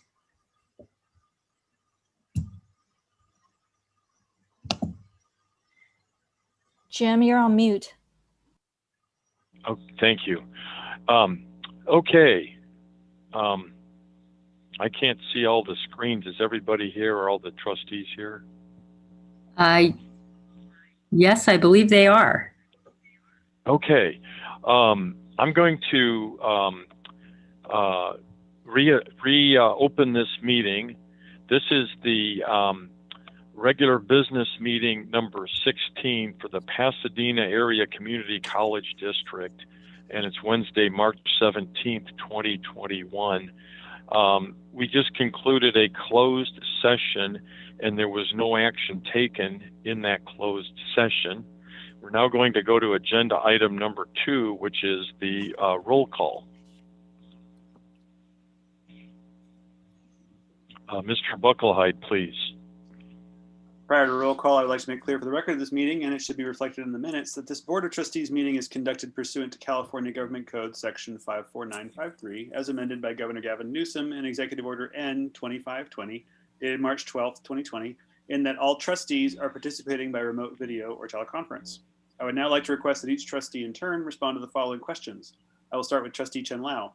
Trustee Chen Lao, can you hear me well? Yes. Were you able to hear our proceedings up until now? Yes. Do you have a copy of the agenda for this meeting? Yes. Next, I'd like to request that Trustee Osterling respond to the same questions. Trustee Osterling. Yes, yes, and yes. Next, I'd like to request that Trustee Brown respond to the same questions. Yes, yes, and yes. Thank you. Next, I'd like to request that Trustee Silver respond to the same questions. Yes, yes, and yes. Thank you. Next, I'd like to request that Trustee Wah respond to the same questions. Yes, yes, and yes. Thank you. Next, I'd like to request that Trustee Martin respond to the same questions.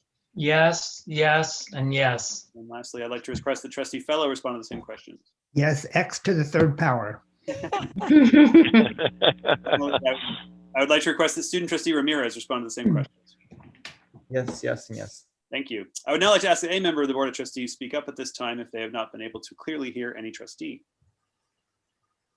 Hearing no comment, the record should reflect that all trustees present have indicated that they were able to hear all other trustees clearly.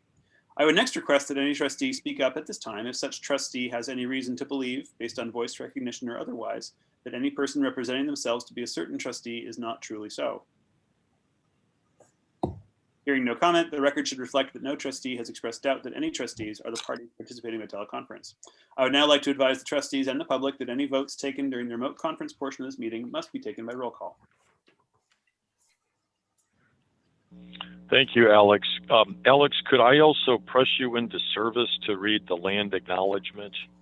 I would be glad to. Thank you. Great, thank you. Pasadena City College is a learning community within the indigenous homelands of people who have been known as the Quiche, Tongva, or Gabrielino, depending on their own preference. Tonight, we acknowledge the painful history of genocide and forced removal from this land on which we gather. Let us take a moment of silence in honor of the important contributions of the stewards of this land who came before us. PCC and its faculty, staff, and students recognize that we are all simultaneously teachers, learners, and guests on these lands. This land acknowledgement is a small part of an ongoing process of working to be in good relationship with the people of the land and embodying equity in our practices and policies. Thank you. Thank you, Alex. We're now going to go to agenda item number 4, which is the Pledge of Allegiance. And I'm going to ask our longest serving trustee to lead us in the pledge, if you're so willing, John. And I realize in all the years we've served together, I've never had you do this for us. Well, it'd be my honor. So if you all please join with me. I pledge allegiance to the flag of the United States of America. United States of America. And to the republic for which it stands, one nation, under God, under God, indivisible, with indivisible, indivisible, with liberty and justice liberty, for all. and justice for all. Thank you, Trustee Martin. Thank you for your service too. We're now moving on to agenda item number 5, approval or reordering of agenda items.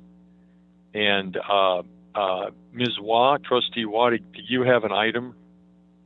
Yes, I would like to make a motion to defer item J1, which is the approval for the nominations of CCCT candidates, and to defer that into our April meeting. The reason is we have 18 candidates. Not all of the candidates have been able to get all of their campaign material out.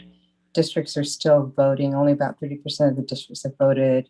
They're still waiting to see some of the candidates. So I think it's in our best interest to be able to give all the candidates a chance to present themselves. And for us to, there's no rush for us to be able to vote on this. So I would recommend that we defer this until April. I'll second. Okay, we have a motion and a second, and also Trustee Waugh, when is the deadline for us to submit our vote? It's April 25th. And I saw that there was so we can. Yeah, so there's time for us to do this in our April meeting. And I saw there was a question from trustees about how do you know about the candidates? The league has already sent out the ballot, which it has all the biographical information. And it's to the advantage of our board that we hear all of the candidates be able to give their campaign. So, you know, I encourage all of our trustees to look for that. At least 30% of our candidates have gotten their information out. So we're just waiting for the rest of it. And Trustee Osterling, you're muted.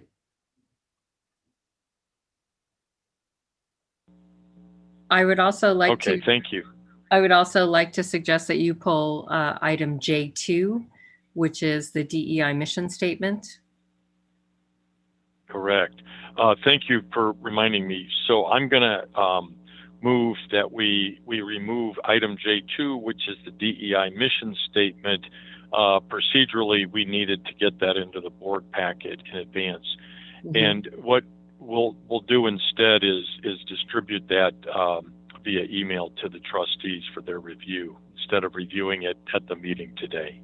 So can I make a suggestion that the motion be amended Please to do. say defer items J1 and J2 to the April board meeting? Okay, we'll have one motion to defer J1 and J2 to next month. Do I hear a motion? Well, the makers of the motion will adhere to that if Linda wants to.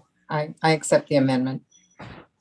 Okay, a motion has been made and seconded for the to remove those items as amended, J1 and J2 to the following month. And Trustee Chen Lao, yeah, your hand is up. Go ahead. Discussion before the vote. Yes. So with regard to the CCCT candidates, it's really great that there's 18 candidates, perhaps even more. I don't know that are vying for these positions.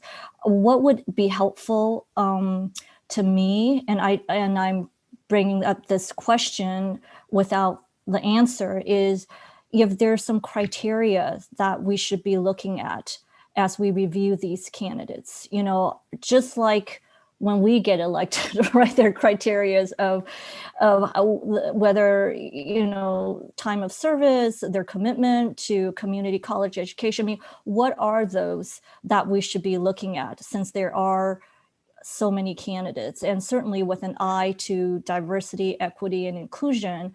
And with that lens, what should we be looking for with these candidates? So if there could be some guidance with that, I would really appreciate it. Okay, and I don't want to get overly technical, Trustee Chen Lao. I'm not sure if we can discuss this since we're not on that agenda item and we're voting to remove it. But I understand you want some guidance So it sounds, as we review those. Yeah. and it sounds to me that probably Trustee Waz already mentioned that CCLC has sent out information. So maybe we should just make sure that all of the trustees get what CCLC has sent out in time before the next meeting. Agreed. But other than that, Trustee Osterling is correct. You can't have a conversation about if you're removing it from the agenda. Okay. Yeah, Only, unfortunately. Okay. Unfortunately, Yeah. right? Because we will be voting then next month on it, right? Yeah. Right. Yeah. Call So for we'll the make sure that question. information. Yeah, call for the question. Thank you, Trustee Fellow. Moved and seconded. Roll call vote. Mr. Bucklehide, please. Trustee Chin-Lam, Yes. Trustee Osterling, Aye. Trustee Brown, Aye. Trustee Silver, Aye. Trustee Waugh, Aye. Trustee Martin, Aye. Trustee Fellow, Aye. Student Trustee Ramirez. Aye. With 7-0 with the student trustee voting aye. Okay, so we will put both of those items on the agenda next month. Trustee Brown, I see your hand is up. I just wanted to make a brief comment. I know in the past, we have relied heavily on the board member who serves on the CCC to recommend to the board who are the candidates because they already have a relationship with them. So in addition to what we get, we normally pretty much deferred to, in this case, I think is Trustee Waugh to kind of guide us. So that's just it. Yeah, thank you for that. And I am going to call off for any further conversation on that just as a technicality since it's not on the agenda, just to adhere to the Brown Act. But your comments are well received. Thank you. Okay, back to the agenda, please, Mr. Bucklehide. Okay, we're on to agenda item number 6, which is introductions and recognitions. Well, let me back up. Were there any more items that we need to remove or amend on the agenda? No. Hearing none, we'll move on to item 6, which is introductions and recognitions. Okay. Do we have any? Yes, we do. We have 3, and I'm going to start with Okay. Wendy Luco and Peter Benson. I see Wendy and Peter here. Go ahead. Yes, good evening, Dr. Andrew Jonas and the Board of Trustees and those who are present. Let me, let's see here. So tonight we come before you bearing some sad news that our friend and colleague and a former PCC student, Renee Alano, has lost his battle with a long-term illness earlier this month. He was only 34 years old. Renee began his journey at PCC as a young auto shop student in the early 2010s. Through his education and interest, he became increasingly involved with the engineering and technology division. With his interest to help and his knowledge of their operation, he was an enormous help in the auto shop move from the old T building to the newly built IT building. With that knowledge, he was hired as a professional expert in the engineering and technology division in September of 2011, where he assisted with the labs and other various functions of the department, still always keeping that goal of being an auto mechanic in mind. In 2013, in addition to working with ENT, he took the position as transportation assistant with me, also as a professional expert. And then in 2015, utilizing all of the knowledge that he gained, it led him to a career as a bus mechanic for LA County Metro. Wendy? As a shop foreman, when we did our move, Renee was very instrumental, especially because I was 9 months pregnant. And he pretty much helped as a shop foreman and helped keep the teachers in line and students safe. He worked anywhere in the machine shop to DT. Before DT was DT. So he pretty much became very instrumental. He was also great help to other students and a support when they had issues on campus. He could direct them. He was pretty much at all of my children's birthdays, parties, and race events. He was an avid camper. And one thing is that this has taught us is don't put your health aside, no matter how young you are, and call out to people. Just check in and say hello. Yeah, and Renee was a valuable asset to the district, and he did put the needs of the students ahead. He took great care in the work that he did here. You know, he had a very important role when it came down to the safety of staff and students. He stepped up when there was emergencies, and his work ethic was unsurpassed. He was definitely a pleasure to work with and will be sorely missed, and he will remain a positive influence as a student co-worker and a friend. Thank you for the opportunity for us to make that recognition. Thank you. Thank you very much.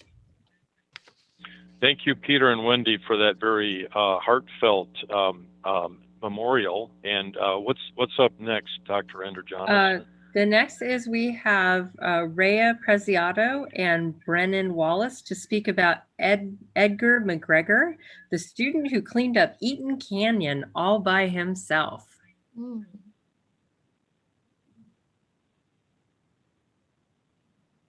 And that's so Rhea and Brennan, take it away.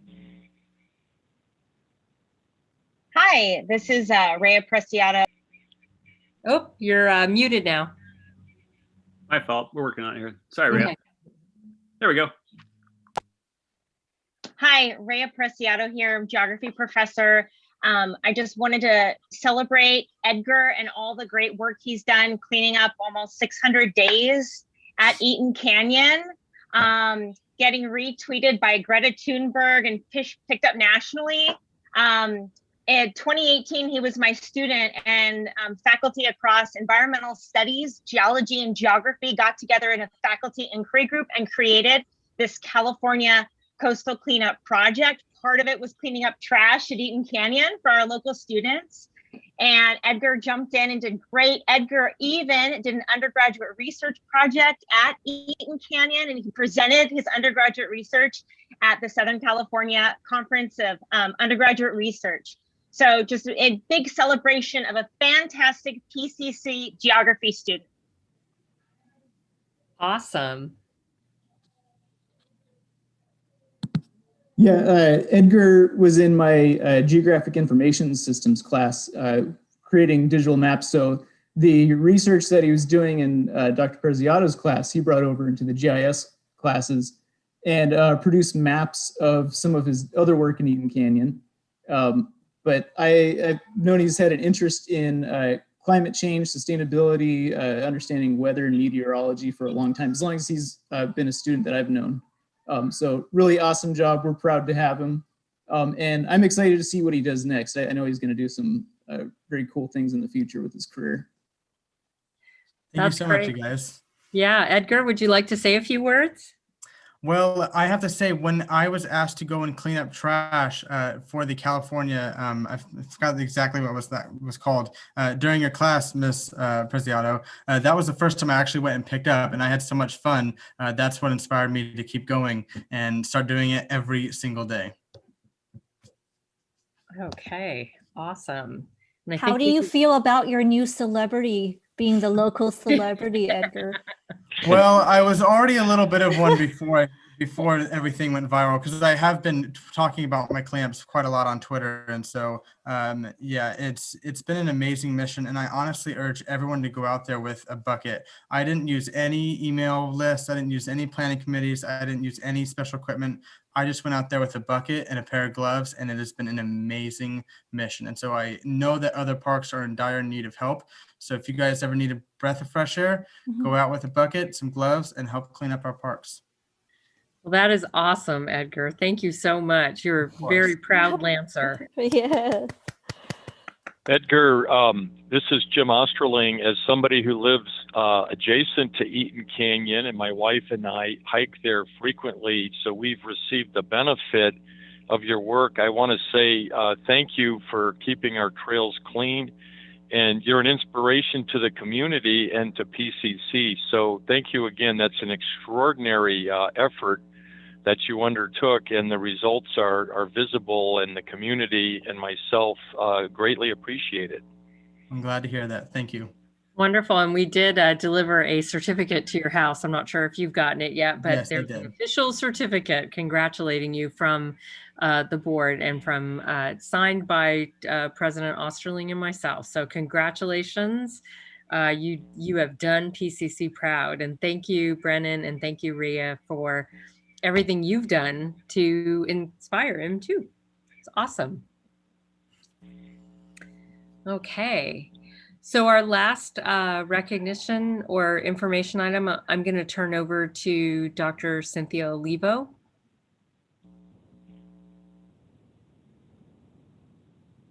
You have a student who passed away, I believe. Yes, thank you so much, Dr. Androgenis. And let's see, let me video come up here. Thank you. I really appreciate the opportunity to highlight that we also had one of our students from our Disabled Student Programs and Services department.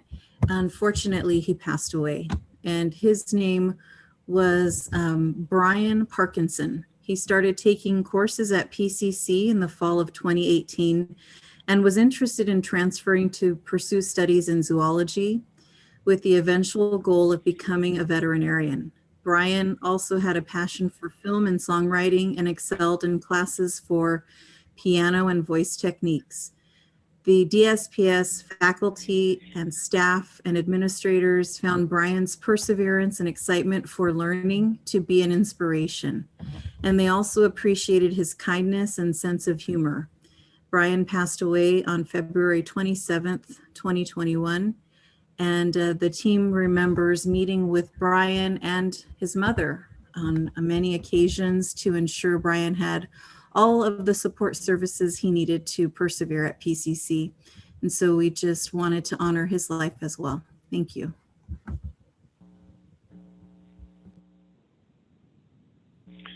Okay, that's Cynthia, it. thank you for that remembrance of Brian. Okay, thank you, Dr. Androgenis. Agenda, please, Alex. Thank you.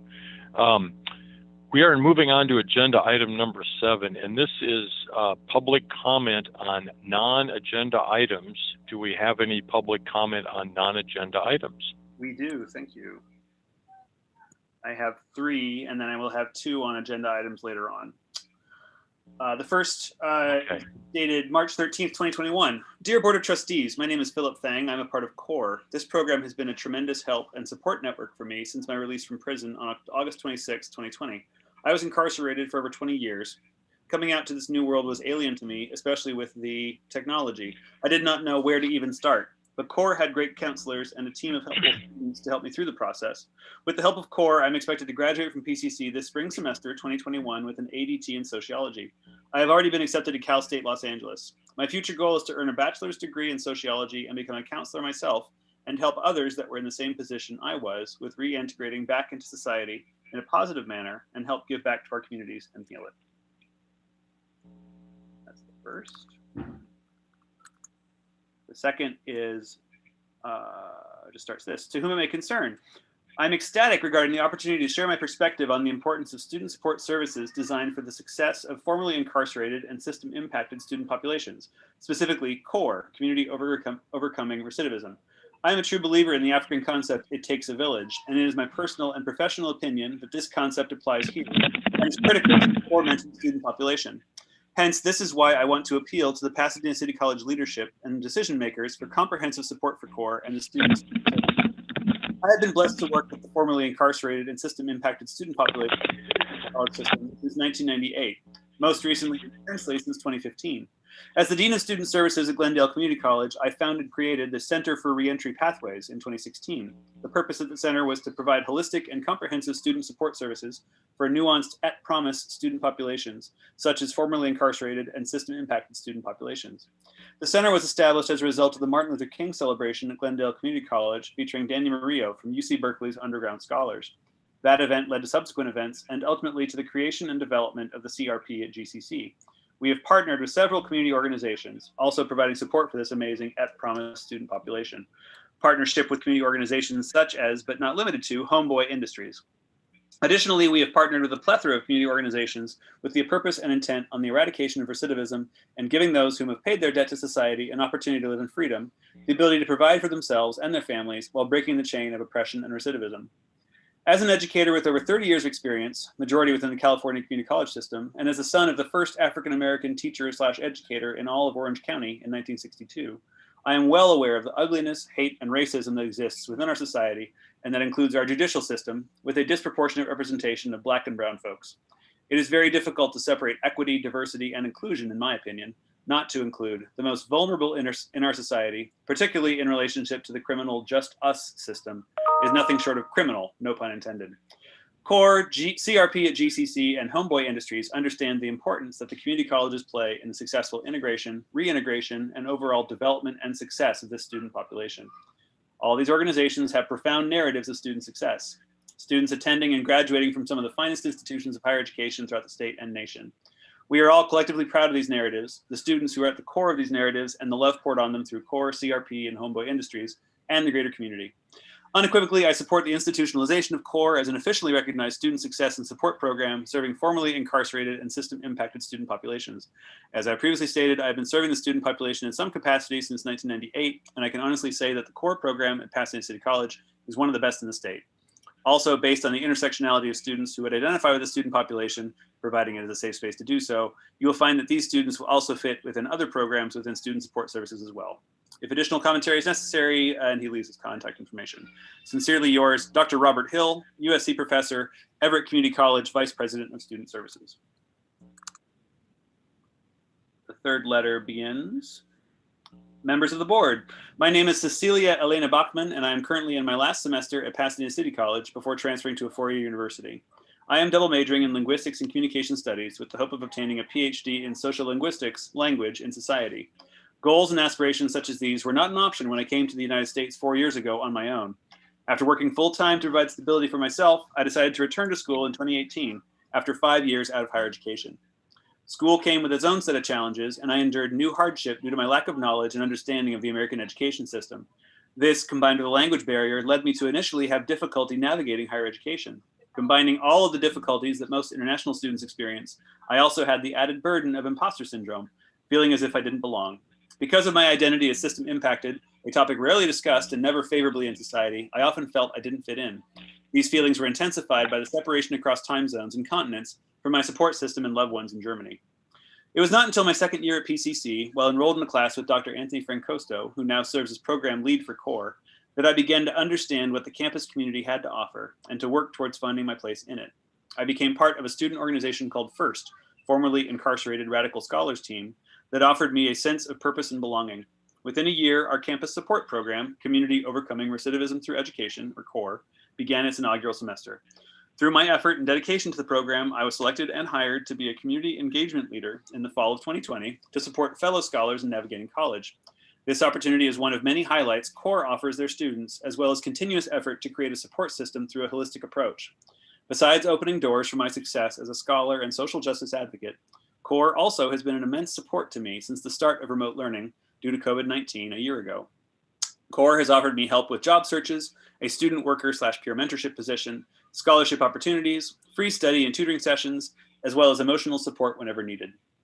I am writing this letter today as a person who entered PCC as someone not accustomed to being provided with a sense of safety, support, and community. But I also write as a student that has learned in life, regardless of the situation you are in, having a community and a safe space to rely on can help immensely in overcoming challenges. I especially want to emphasize today the feeling and the need of safety, which individuals like myself often lost because of adverse circumstances and the stigma put on us in society. We often feel unseen and unheard, our voices muted, which leads us to feel unwelcome and unwanted, especially in institutional settings such as college. Although imposter syndrome was not erased from my life in academia, being involved on campus helped bridge that mental barrier for me. School became my community, my safe place. The increase of institutional support, along with my participation in the campus community, led to my continued academic success.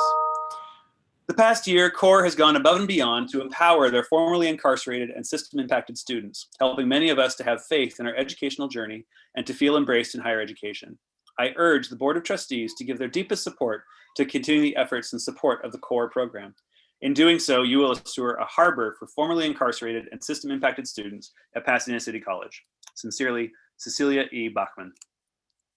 Thank you.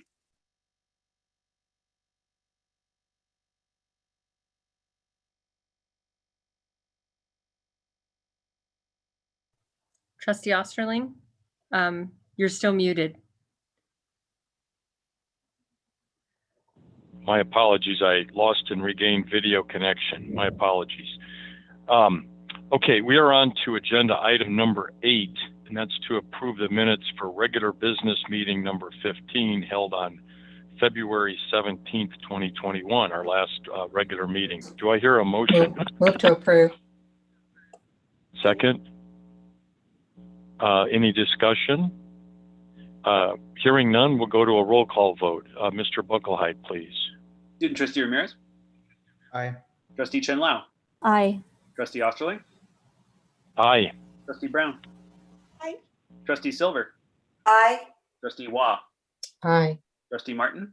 Aye. Trustee Fellow. Aye. The vote is 7-0 with the student trustee voting aye. Thank you. Motion carries unanimously. Moving on to agenda item E, this is our combined consent calendar. We'll do this the way we normally do. We will have one vote for consent calendar items F, G, and H. And before I do that, is there any items that trustees would like to take out for discussion or separate vote?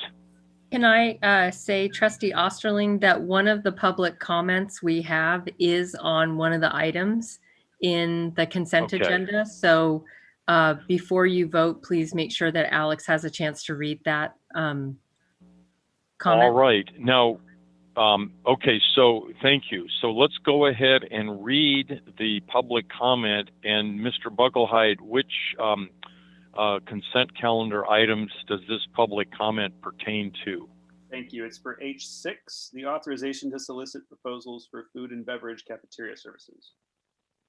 All right, carry on, please. Thank you. Members of the board, my name is Nicholas Hatch. I am an instructor of nutrition in the Division of Kinesiology, Health, and Athletics. Today, you are being asked to authorize the solicitation of proposals for food and beverage cafeteria services. While I eagerly anticipate what a new provider of these services may bring, I also fear that the best overall value will be guiding principle behind this decision. That would be short-sighted.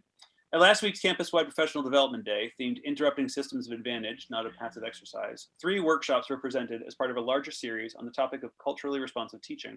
That responsiveness to the differing worldviews and mental models of interaction with society can be tapped into with the way in which we provide such a basic necessity as food. A food service provider exemplifies this responsiveness by recognizing that marginalized cultural traditions are a wealth that students bring with them, ready to invest in developing a connection to our campus. It's seeing themselves in the fabric of the institution. It's about understanding that not only do they belong here, this institution is of them, for them. Before the campus was closed, the Lancer Pantry was serving hundreds of students a day. Members of this board 2 years ago proposed an expansion of the National School Lunch Program to include community college students. A food service provider that is responsive to our students joins the lobbying effort to provide services such as this and envisions a seamless transition of services between the cafeteria, the Lancer Pantry, the LA Regional Food Bank Mobile Food Pantry, local food vendors, and areas set aside for students to prepare food. There are other important points of intersection as well. This meeting opened with an acknowledgement of the indigenous stewards of this land, a small part of an ongoing process of working to be in good relationship with the people of the land. A food service provider exemplifies this with a plan for ethically sourcing food, supporting local suppliers, eliminating food waste, integrating with recycling and composting streams, celebrating the use of reusable containers and utensils, and doing so transparently with the students so that sustainability practice becomes a teaching tool. If we are the self-proclaimed stewards of this land now, then we should look after this land as if it is our highest honor. Students should have the opportunity to participate, to gain experience, to see how the skills they are learning in the classrooms translate to application. What better training provider, what better training ground for the world outside than the community we have fostered within? A food service provider that understands the value of our students involves our students at all aspects of their operation and partners with the Freeman Center to expand those possibilities. Our culinary arts and hospitality programs would be involved as well. They should not, and I should not, when teaching my food science lab, have to feel as though we're stepping on toes to use what little teaching space is afforded to students in these programs. Quite frankly, as every aspect of running a food service is taught on this campus, I'm not sure why we are soliciting an external provider. I can imagine that there are those who may think I should save this rhetoric for the big things, the things that really matter. While I personally feel that this is indeed one of those things, even if you do not, I would ask, if we do not take up the concern of inclusion in even the smallest matters, then how many other business decisions gloss over a true, meaningful, authentic discussion of the role these decisions play in the marginalization of our students and colleagues? Authorize the solicitation of proposals, but please also insist that proposals are solicited for their ability to meet our stated institutional values rather than monetary value.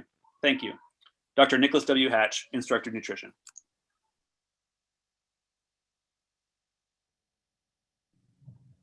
You are muted, Jim.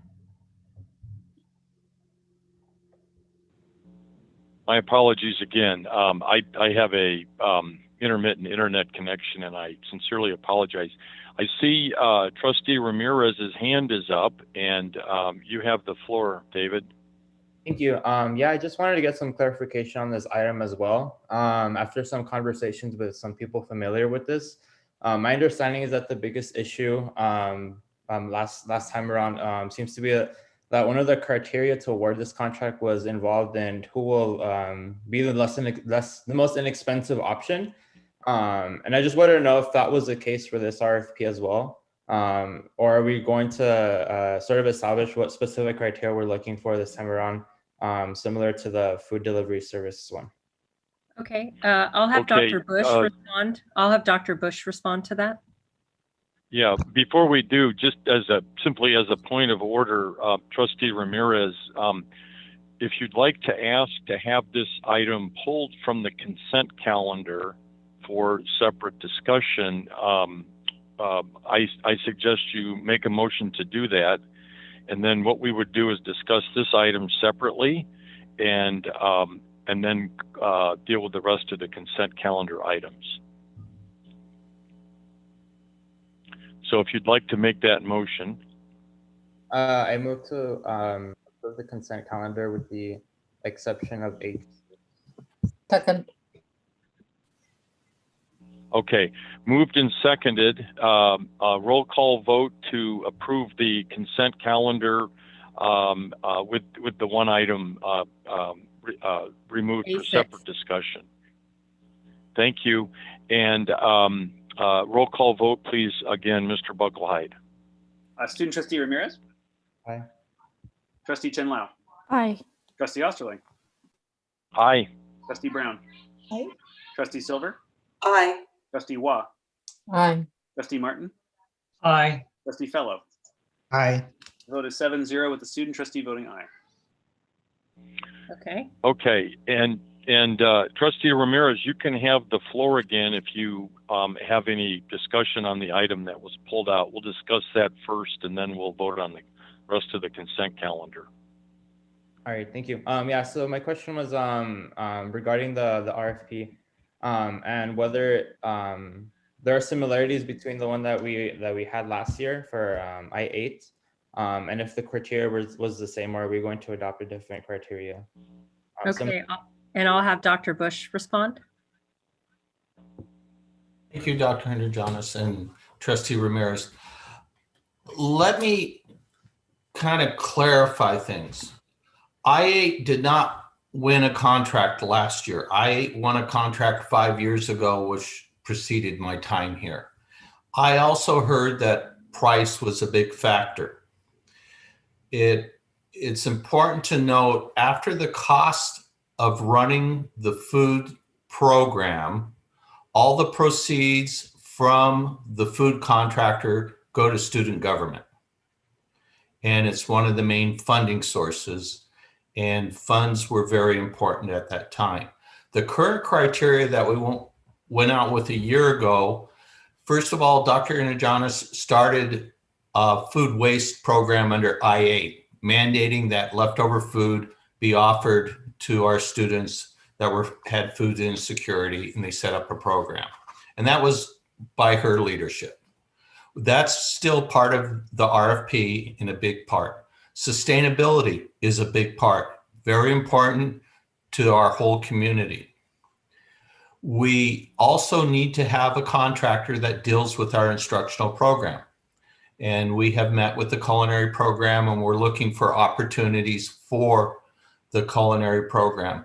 We are also looking for a contractor that can supply 20,000 meals a day. That our students are here to learn. They're not here to produce 20,000 meals. So we're looking for that good combination. We're looking at 4-year contractors like a Sodexo, a Bon Appetit that does the Google campus, who can offer internships and jobs to our students to run their operations. And we're hoping to get a better turnout. When we went out for the RFP last year, it was at the beginning of the pandemic, and the people fell off. They just said, we can't participate at this time. So we're hoping with the country starting to reopen that we can get more of an interest and get a larger contractor to come in. Price, they have to be profitable, but we're also looking at things like offering food trucks out on the campuses, offering food at CEC, offering food at our other remote campuses through either food trucks or different types of venues. So there's a lot going into it. Darlene Inda has been working on forming a committee, which there will be student representation. It will be a smaller committee. I believe the last time they went out, they had 20, which is really hard to work with. So they're looking to get 5 to 6. There'll be faculty representation. Our culinary program is offered to sit on the committee. So I think we're going to have a good turnout, and we'll have a good contractor for the campus. We are also, the last spring when we went out, there was a local contractor that was very interested, and they seem to have all the right stuff that we're looking for. So we're going to re-invite everyone who participated last time to come and participate again. And I just want to add that one of the most important things when we look at contracts like this is how much they're going to charge students. Yes. We will look at it and say, okay, so you've got these kinds of foods, you've got this, you've got that. But are you going to have a meal deal every day? That's $4. That's a sandwich and a drink or what have you. So we have to look at it from different levels, and we of course want it to be sustainable. I will again push for the using food, making the food available to students if it's left over from meetings. All of that goes into it. So we really will be looking at all of those things. And one last thing is the National School Lunch Program. Although the efforts at the state and the federal government to include community colleges has not panned out, our child development program is on the National School Lunch Program, and the contractor will have to provide food for them and know all the rules of the National School Lunch Program. Mm-hmm. Thank you, Dr. Bush. I see Trustee Chen Lao, your hand is up. I appreciate the question from Dr. Hatch and also the response from Dr. Bush and Dr. Andronis, because, to the larger question of how contracts are awarded and what goes into the decision-making of these contracts, I think this food service contract is a good example of just different perspectives coming together to ensure that students have the perhaps many choices with organic food, with learning opportunities. But I also do want to add that, Dr. Bush and his team has been keeping track of who we award the contracts to. And this is something that's new that the college has not been keeping track of before. So now we know the amount of contracts that are awarded to local businesses, to minority-owned businesses, such as women and veterans. And there is still a lot of work to be done there, but it is being done and being tracked. So I do look forward to the next reporting of what type of progress that we've made. But this is also as we look at the equity and diversity and inclusion lens of how we operate the college as a business, perhaps this is something that the DEI committee can also look at. So thank you. Thank you. Any other questions or comments from trustees? If not, I'll call for a motion on this separate item that's been separated out from the consent calendar. Move to approve. Second. Moved and seconded, and discussion has been held, and we'll go to a roll call vote. And this is for agenda item, help me out here, please. H6. H6. Okay, so this is a motion on consent calendar item H6 only, which has been separated from the rest of the consent calendar. Roll call vote, please, Mr. Bucklehide. Trustee Ramirez? Aye. Trustee Chin-Lau? Aye. Trustee Osterling? Aye. Trustee Brown? Aye. Trustee Silver? Aye. Trustee Waugh? Aye. Trustee Martin? Aye. Trustee Fellow? Aye. Vote is 7-0 with a student trustee voting aye. Okay, motion carries unanimously. And now we'll have a go right away to a roll call vote on consent calendar items collectively in one vote, F, G, and H. So again, a roll call vote, please, Mr. Bucklehide. Don't we need to make a motion? I thought Yes, we you had need a moved and motion. seconded, and okay, we don't have a motion.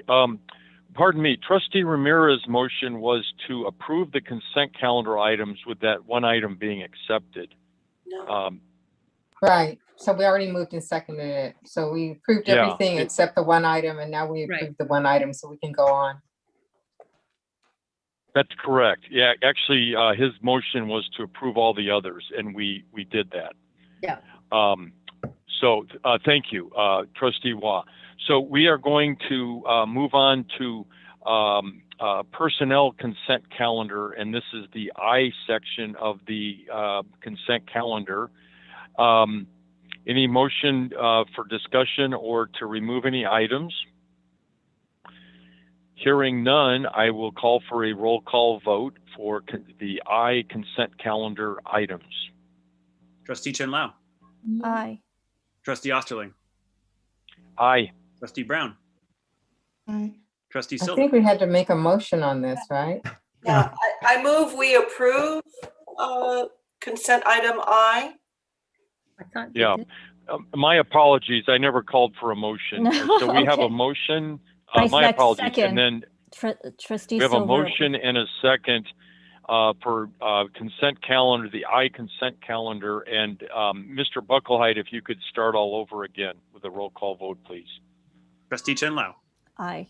Trustee Osterling? Aye. Trustee Brown? Aye. Trustee Silver? Aye. Trustee Waugh? Aye. Trustee Martin? Aye. Trustee Fellow? Aye. The vote is 7-0. Student trustee does not vote on personal items.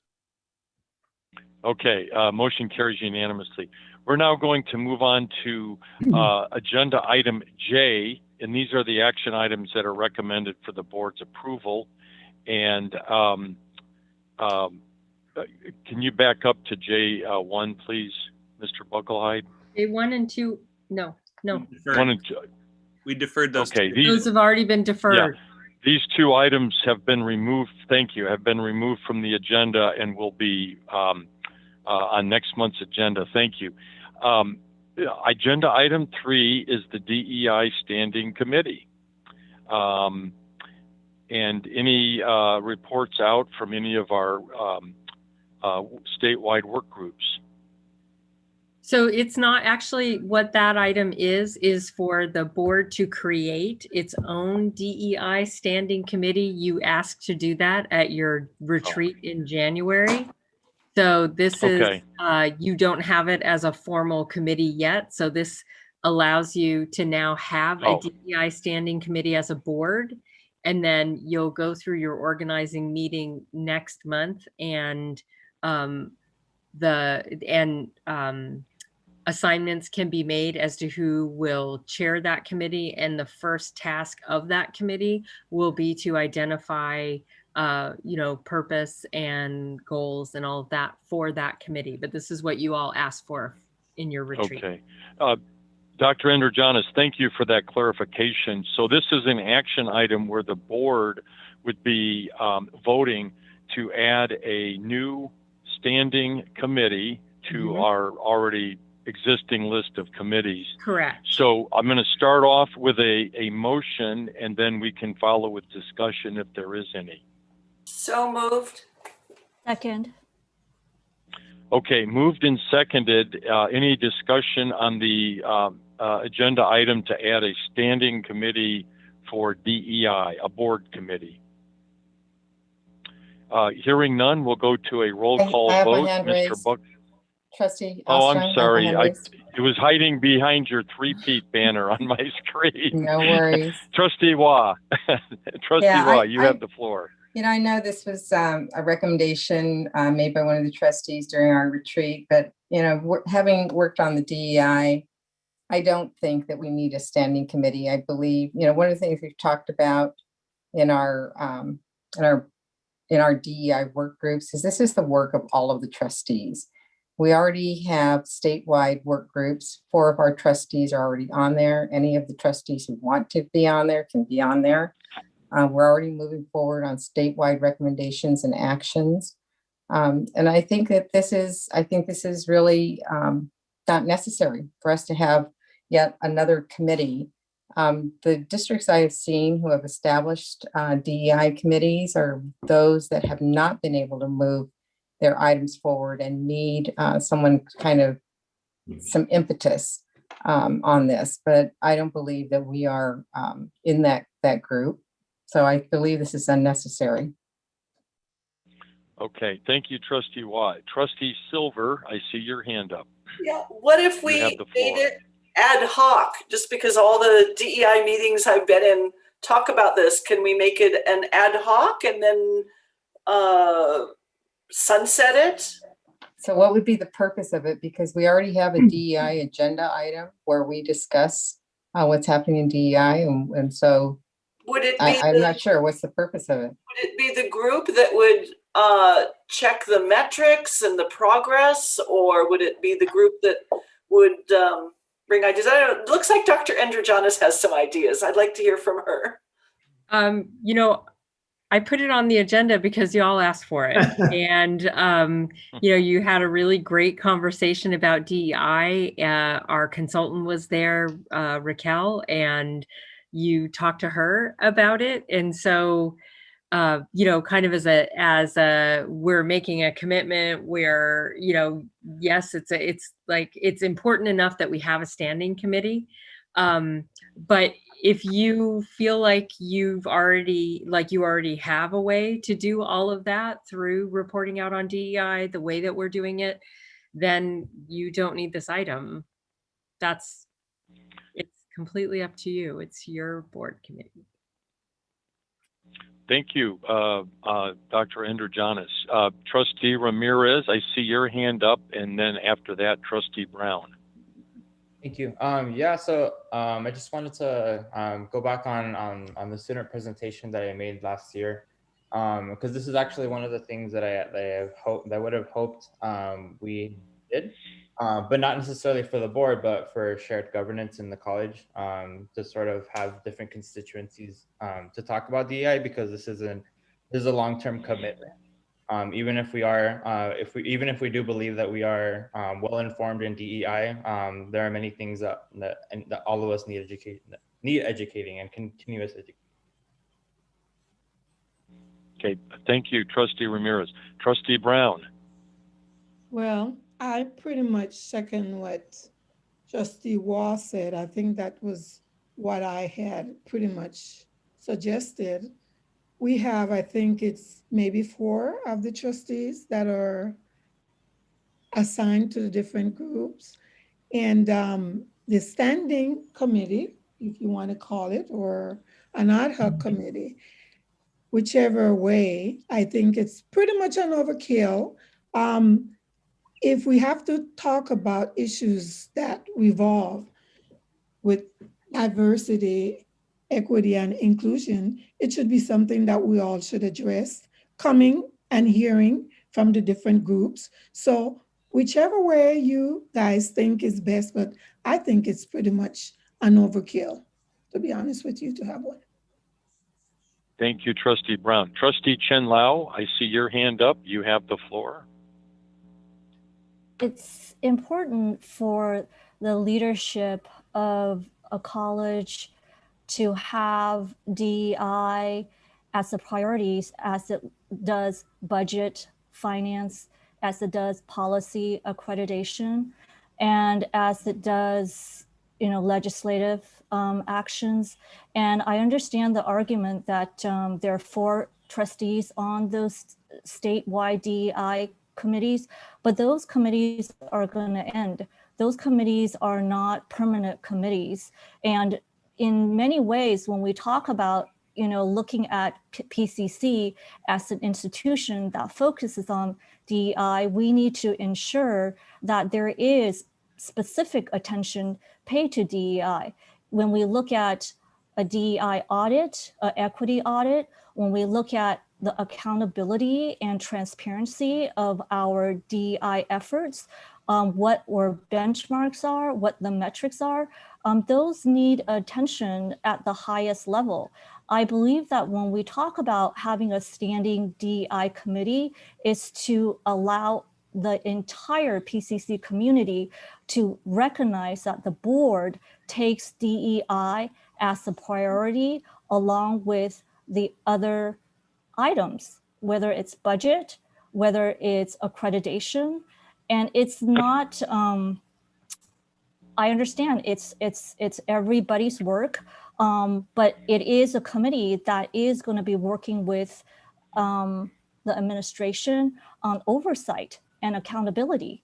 And so it's the committee, that's been recommended by our DEI consultant as the #1 recommendation that came out of the board retreat from her presentation. Thank you, Trustee Chen Lao. Trustee Brown, your hand is up. You have the floor. It never came down, but what Trustee Chen Lao is saying is correct. But really, the reality is that the board will be engaged because the board is going to pass or go through a statement, which we're not doing today. So when the board engage, that's the word, when the board engage and approve the DEI statement with an action plan, that will be showing the entire college constituents that the Board of Trustees is on target with this. The Board of Trustees statement is really setting the tone as to what the college stands for. I don't think that the standing committee is going to work in silos. The entire board is going to engage in and pass that. So you're right, but again, to me, it's an overkill. Thank you. Thank you, Trustee Brown. I see Trustee Wa's hand up and then Trustee Silver, and Trustee Chen Lao, your hand might also be up again, or no? Okay, so we'll go Trustee Wa, Trustee Silver, and then Trustee Chen Lao in that order. So I don't recall that Dr. Rawl made that as the highest priority, and I have worked with her on other issues, including she has the statewide contract with the trustees. What she did say is, it's a way for us, for districts to be able to move things forward, but I don't see our district as not being able to move these discussions forward. I think that when we're looking at other districts, we're talking about districts where have either resistant trustees or the CEO is resistant or someone, they have a constituent group. Now, I do think that one of the points that Trustee Ramirez brought up was the standing DEI committee that's across the college And so one of the things we hope is that every stakeholder in the college will have a DEI statement, and they will be working on this. And that's something for them to convene. But I also see one of the problems with these standing committees is it falls on three trustees or two trustees to do this and bring back these recommendations. But I think that we are engaged enough that we understand that all trustees have a stake in this and all trustees need to be engaged in this discussion. So when we bring these items together, I think that this group of trustees does have enough wherewithal to be able to have these conversations without having point people kind of doing the work behind the scenes for them. So I see this as an unnecessary committee. Thank you, Trustee Watt. Trustee Silver, you have the floor. Hi. But yeah, it is a surprise because I did think that having a DEI committee was a critical component of a campus that was infused with DEI. But I agree, this campus already is. And I know we've got a DEI mission statement, but beyond that, policy would be good to put in. So we have an opportunity maybe to create a DEI policy at the board level that would be guidance. And maybe that would be a way to show our commitment to DEI without a committee. That's right. So could I just intervene and correct that, Tammy? So what we're seeing, and we are looking at this at statewide level, is the policy group should be looking at all policy with the DEI lens, so not a special policy group. Okay. Thank you, Trustee Watt. Trustee Chen Lao, you are up next. You have the floor. I think it's great that, my colleagues are so intertwined with DEI and looking at DEI. And we're talking about this board. We're talking about our colleagues right now. When we establish a DEI standing committee, that's also for future boards. That's also for folks that may not be as equity conscious as many of you who are here today. So what we're setting is that we're setting the tone for the future leadership of PCC. So it's not just what we're doing today or tomorrow, it's what the college is going to be at 5 years from now, 10 years from now. And that's what, when we look at the board, what we do is we're looking into the future of PCC and how we guide PCC. So while I commend the work that my colleagues has done on DEI, currently establishing a standing committee for DEI is really looking into the future and to ensure that DEI does not fall off the radar, for the next generation of, elected members of this board. And so again, when we talked about DEI at our retreat, in the presentation that Dr. Raw gave, she listed 4 or 5 recommendations, and the number 1 recommendation that she put on her presentation is to establish a standing DEI committee as best practices. And she made that presentation at PCC knowing that she's talking to PCC, right? I mean, that presentation was customized for PCC. If she didn't think that PCC needed that, that wouldn't have been on her presentation. Thank you, Trustee Chen Lao. And thank you, everybody, for that spirited discourse and civil as well. Do we have any other comments on this item? I just want to conclude with my remarks before we call for a vote. We've had a motion on this already, correct? Okay. And the motion, just for everybody's collective memory, was to approve this agenda item. And I just want to say, I think the sides in favor of having this committee were very articulate in their reasons for that, as well as those that don't feel it's necessary for this particular board. And so let's go for a call for a vote, please. Student Trustee Ramirez. Aye. Trustee Chen Lao. Aye. Trustee Osterling, No. Trustee Brown, No. Trustee Silver, Aye. Trustee Waugh, No. Trustee Martin, No. Trustee Fellow, Trustee Fellow believes DEI should be in the veins of everyone at PCC, and I usually follow the advice of my colleague, Ms. Waugh, and I'll vote no. vote is 2 aye, 5 no, with a student trustee voting aye. Yeah. Thank you again, all trustees, for a lively discussion. And as with Tony, Dr. Fellow, I voted no because I trust my fellow trustees Brown and Waugh, who are current officers and will likely be officers next year, and follow their belief that we are very committed to this as a group, individually and collectively, and no need for an additional standing committee. But thanks both sides for the lively discussion. Greatly appreciated.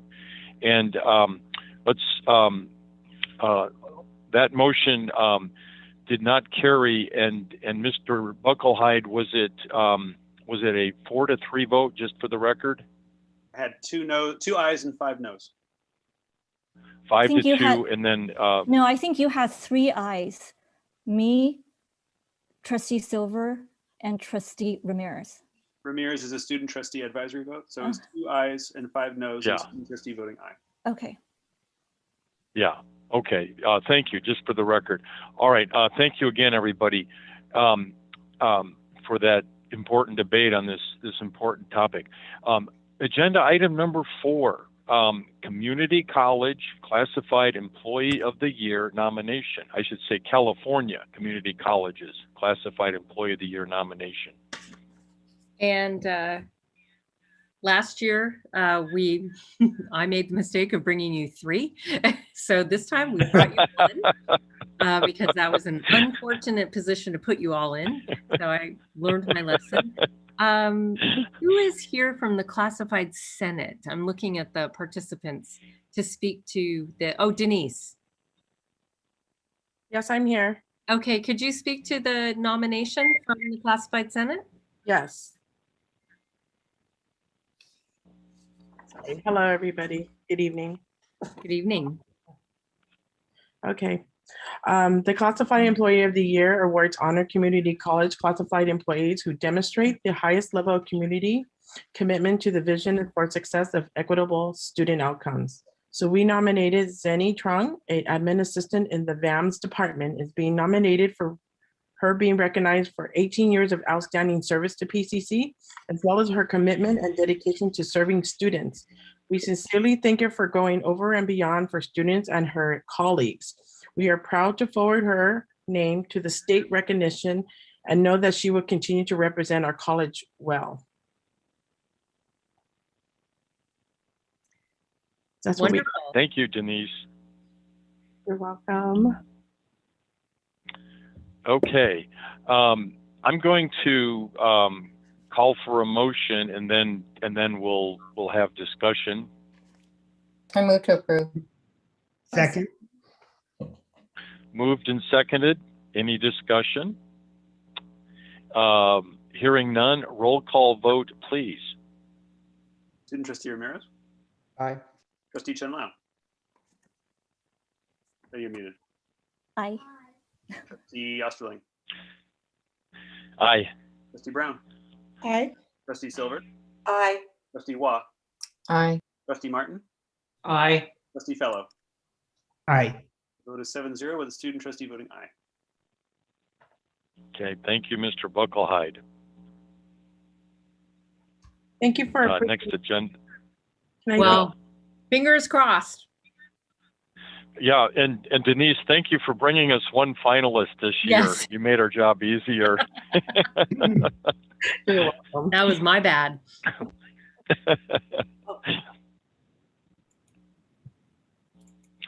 Trustee Silver, I see your hand up. May I ask, is this a situation where she is our PCC Employee of the Year and then goes on to the state level, but she is already our employee of the year or our class. Correct. Yeah, okay. Thank you. Okay. Okay. There we go. Thank you, Alex. We're on to agenda item number 5. And before we get into these, is it possible to go through all of these board policies and see if we can approve them in a single vote, or is there a need to go through each one and vote on each one separately? I think that, Trustee Martin has his hand up. Trustee Martin, you have the floor, sir.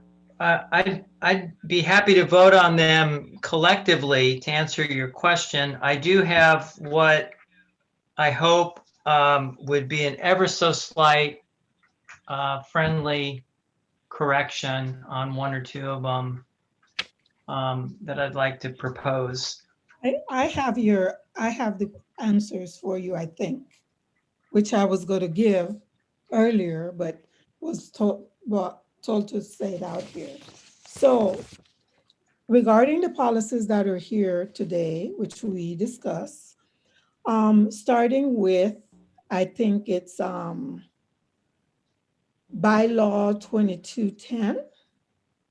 I think there were some questions raised before, and the committee thought it was not necessary to, let me just write, what is it? President is given the authority to hire attorney as needed.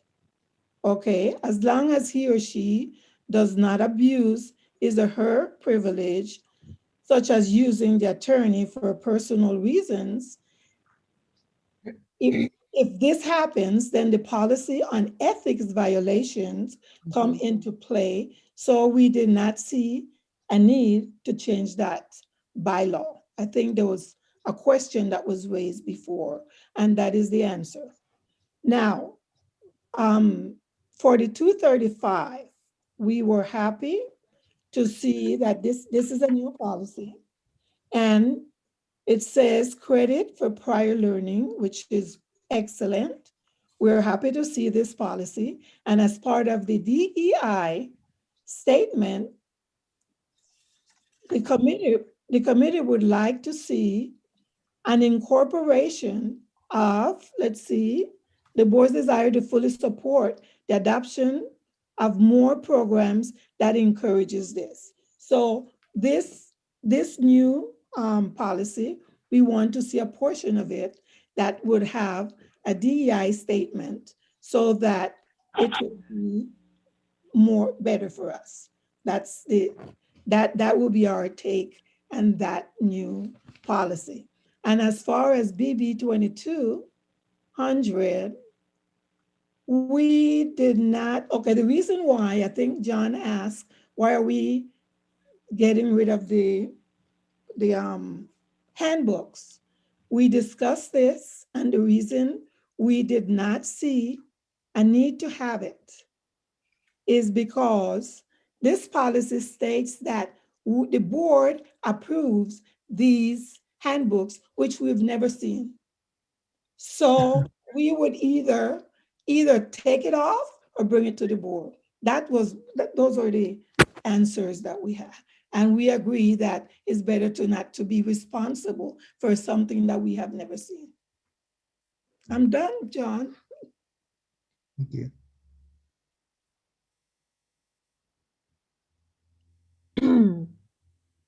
Trustee Osterling, you're muted. And I think that Trustee Martin has his hand up. Thank you, Trustee Brown. And Trustee Martin, your hand is up and you have the floor again. I would like to move approval of board items J5 through J10 as written, with a slight friendly amendment or friendly correction, I'll say, or adjustment, that on BB 2200 and 2210, where it refers to the board president having the right to hire an attorney, that he or she has the right to hire attorneys, plural. So my only correction is to put an S on the end of it so that it's perfectly clear it's not just one attorney. Obviously, when it comes to law areas specialty, you have to have a little more different attorneys.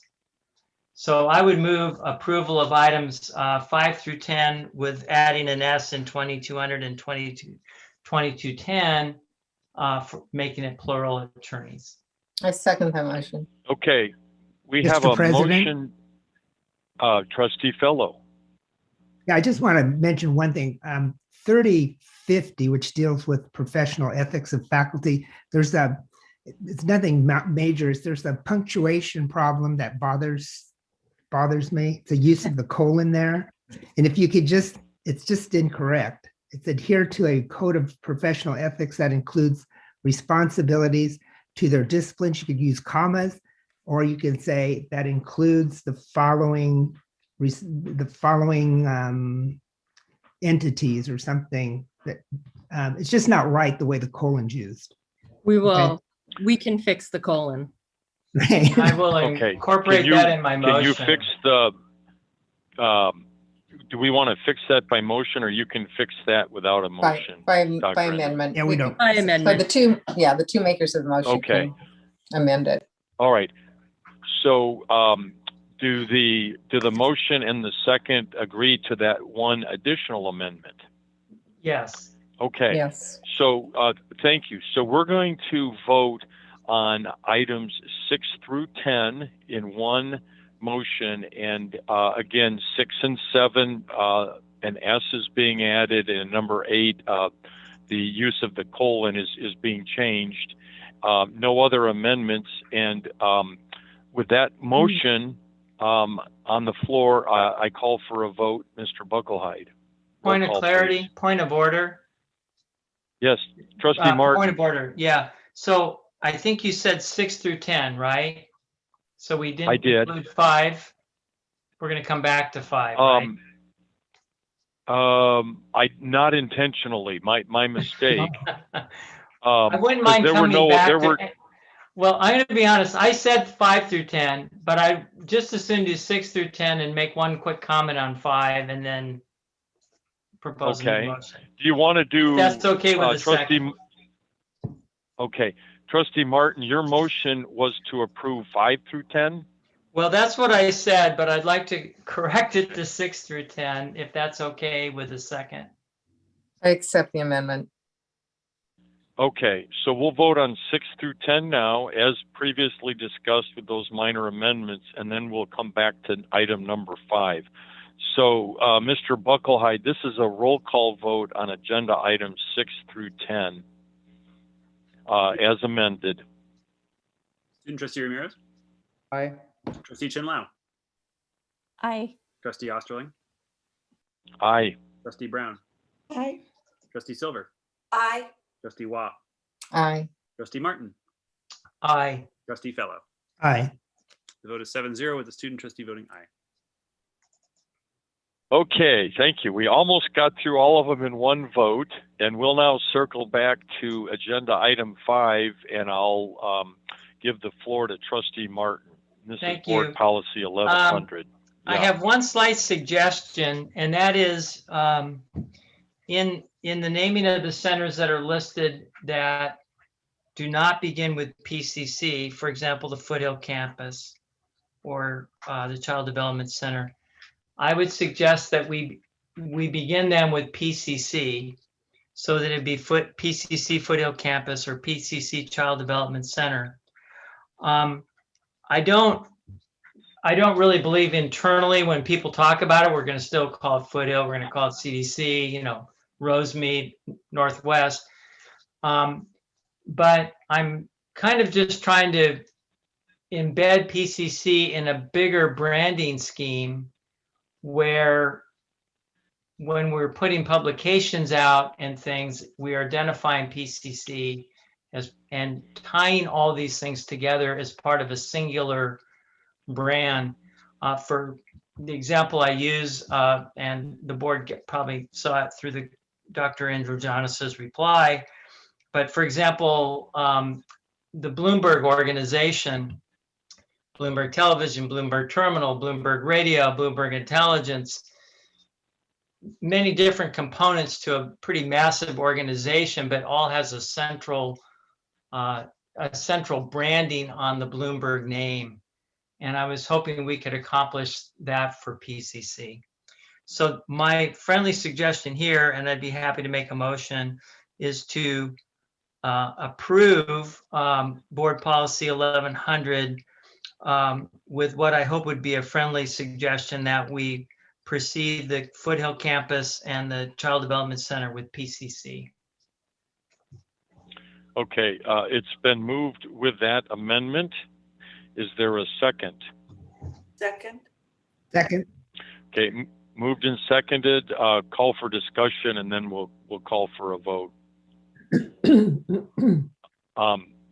I support Trustee Martin's proposed amendment, and I agree that we want to, use the PCC brand, particularly externally, with all of our properties and programs. Any other discussion? Hearing none, moved and seconded, and call for a roll call vote, and this is on agenda item 5 as amended by Trustee Martin. Student Trustee Ramirez. Aye. Trustee Chin-Lau. Aye. Trustee Osterlin. Aye. Trustee Brown. Aye. Trustee Silver. Aye. Trustee Watt. Aye. Trustee Martin. Aye. Trustee Fellow. Aye. Vote is 7-0 with the student trustee voting aye. Okay, thank you very much. And if you could get the agenda back up, please. Trustee Brown, I wanted to thank you and the rest of the Board Policy and Accreditation Committee for all of your hard work ongoing on creating and updating these board policies. Thank you very much. We're moving on to agenda item 11, and this is to adopt. Yes, go ahead, and please. Trustee Osterling, I just want to make sure you know we do have a public comment item to read prior to you voting on this. Okay, yes, thank you for informing me of that. So Mr. President? I'll read out the agenda item. Yes, Dr. Fellow. I'd like to make a motion before we have comments up. We have the largest Armenian population, I think, in the United States in this area, Pasadena, Glendale, and Burbank. And I do meet with them every once in a while as a representative of PCC, wonderful group of people. And I hope we never forget this genocide, and it needs to be remembered. I'll make a motion that we adopt this. All right, thank you, Dr. Fellow. And let me just finish reading out. We moved and seconded. There's so much enthusiasm for this motion, I can't even read it out into the record. Thank you, trustees. This is agenda item number 11. This is to adopt resolution number 676 in commemoration of the 106th anniversary of the Armenian genocide in April of 2021. And thank you for the motion and second. We also have a public comment on this agenda item, which I'll ask Mr. Buckelhide to read out. Dear PCC President Osterling, Board of Trustees, and Superintendent Dr. Androgenis, Armenian National Committee of America, ANCA, Pasadena chapter would like to thank PCC Board of Trustees and staff for including the Armenian Genocide Resolution on your March 17th, 2021 agenda. It is unfortunate that given continued COVID-19 concerns and precautions, our ANCA local chapter board members, ANCA Western Region board members, and others from the community cannot attend the scheduled meeting to speak on this subject. In 2020, the Republic of Turkey continued its genocidal policy by supporting Azerbaijan's act of aggression against Armenia and Artsakh. Last September, Turkish-Azerbaijani aggression against the Republic of Artsakh forcibly displaced tens of thousands of Armenians from their homes and perpetrated countless war crimes against the innocent civilian population, as well as cultural sites. Therefore, commemorating the Armenian genocide through recognition and remembrance will encourage education and public understanding of the facts of the Armenian genocide and Turkey's continued aggression in the region. The ANCA Pasadena chapter would like to extend its gratitude to Superintendent Erica Androgenis and PCC Board of Trustees for standing in solidarity with the Armenian American community in recognizing the Armenian genocide through resolution number 676. Sincerely, Shoghi Gepremian, the chair of the ANCA Pasadena chapter. Thank you. And I'd like to thank ANCA for their annual reminder of this resolution. And as mentioned by Shogeg, normally we have the ANCA members come to the meeting and be recognized. And unfortunately, due to COVID-19, we are unable to do that, but we greatly appreciate their support. I also wanted to mention that this resolution was also approved by our Employees Association. And Dr. Androjanis, if you could call out, what's the name of our Armenian Employees Association? It is PCC Can, if I said that correctly. Hopefully I did. Okay. And thank you also for their support of this resolution. We have a motion and a second, and any further discussion by the trustees? Hearing none, I'm going to call for a roll call vote. Student trustee Ramirez. Aye. Trustee Chen Lao. Aye. Trustee Osterling. Aye. Trustee Brown. Aye. Trustee Silver. Aye. Trustee Waugh. Aye. Trustee Martin. Aye. Trustee Fellow. Aye. The vote is 7-0 with the student trustee voting aye. Thank you, Mr. Bucklehide. Can you get the agenda back up, please?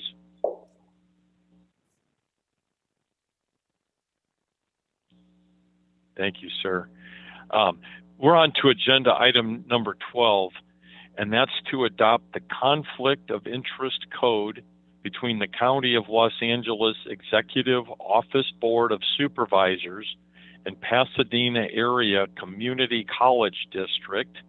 And I recall there was some question by trustees on this agenda item, so we'll certainly open this up for discussion. Yeah, I'll have Dr. Bush just say a few words. This is a very standard item that we need to do. Dr. Bush, would you share? Yes, this is related to our Form 700 with the county. And when we reorganized or we changed name of positions, such as we went from an executive director of HR to a vice president of HR, we have to update that with them. And this is all our updates. Mm-hmm. Pretty standard. Okay. Motion to Okay, approve. thank you, Dr. Bush. Do I hear a second? Second. Moved and seconded. Any further discussion? Hearing none, I'm going to call for a roll call vote. Wait, My apologies, Trustee Martin, I didn't see your hand there. No, You have the just a floor. quick question. As I was going through it, and there's a lot of pages to go through, it's all these different charter schools that are in there. Oh. I'm just confused. Why are all the charter school things in there? It's just the way it comes from the county or something? Correct. The county is updating it's the county's resolution to update all the different entities. And there was a change in charter school law that included a area. So if they owned property in the area where the charter school was, they now have to disclose it. And so that was a state law that changed. So the county updated all the charter schools. And then there was a couple other districts like PCC that had a change in reorganization. So are we actually in there someplace? Because I gave up around page 56. We are second from the last. We're second. Oh, okay. I just should have kept scrolling and I would have eventually got to. Yeah. I couldn't figure out why all these charter schools are in there. Okay, I got it. Good Interesting enough. law. Thank you. All right, thank you. Any further discussion? Hearing none, I'm going to call for a roll call vote. Student trustee Ramirez. Aye. Trustee Chen Lao. Aye. Trustee Osterling. Aye. Trustee Brown. Aye. Trustee Silver. Aye. Trustee Waugh. Aye. Trustee Martin. Aye. Trustee Fellow. Trustee Fellow. Aye. Vote is 7-0 with the student trustee voting aye. Okay, you are muted, Trustee Osterling. Again, my apologies. I have a intermittent connection. Sincere apologies. What's our next agenda item? That would be me. Okay, we're moving on to information items, and we're going to start with our superintendent president's report, which I know has a lot of content this particular month. Well, there's a lot of stuff Take it going away, on. Dr. E. Thank you. There's a lot of stuff going on. One thing that's sad is in the middle of Women's History Month, there was an article that came out today that said that Mills College is going to stop giving out degrees and is going to become a leadership institute after, I think, 168 years. And I'm actually colleagues with the president, so I have an email into her to find out what the heck happened. But that's very sad in the middle of Women's History Month. I also want to take a moment and have a moment of silence and reflection for those who lost their lives in Georgia yesterday, 8 people.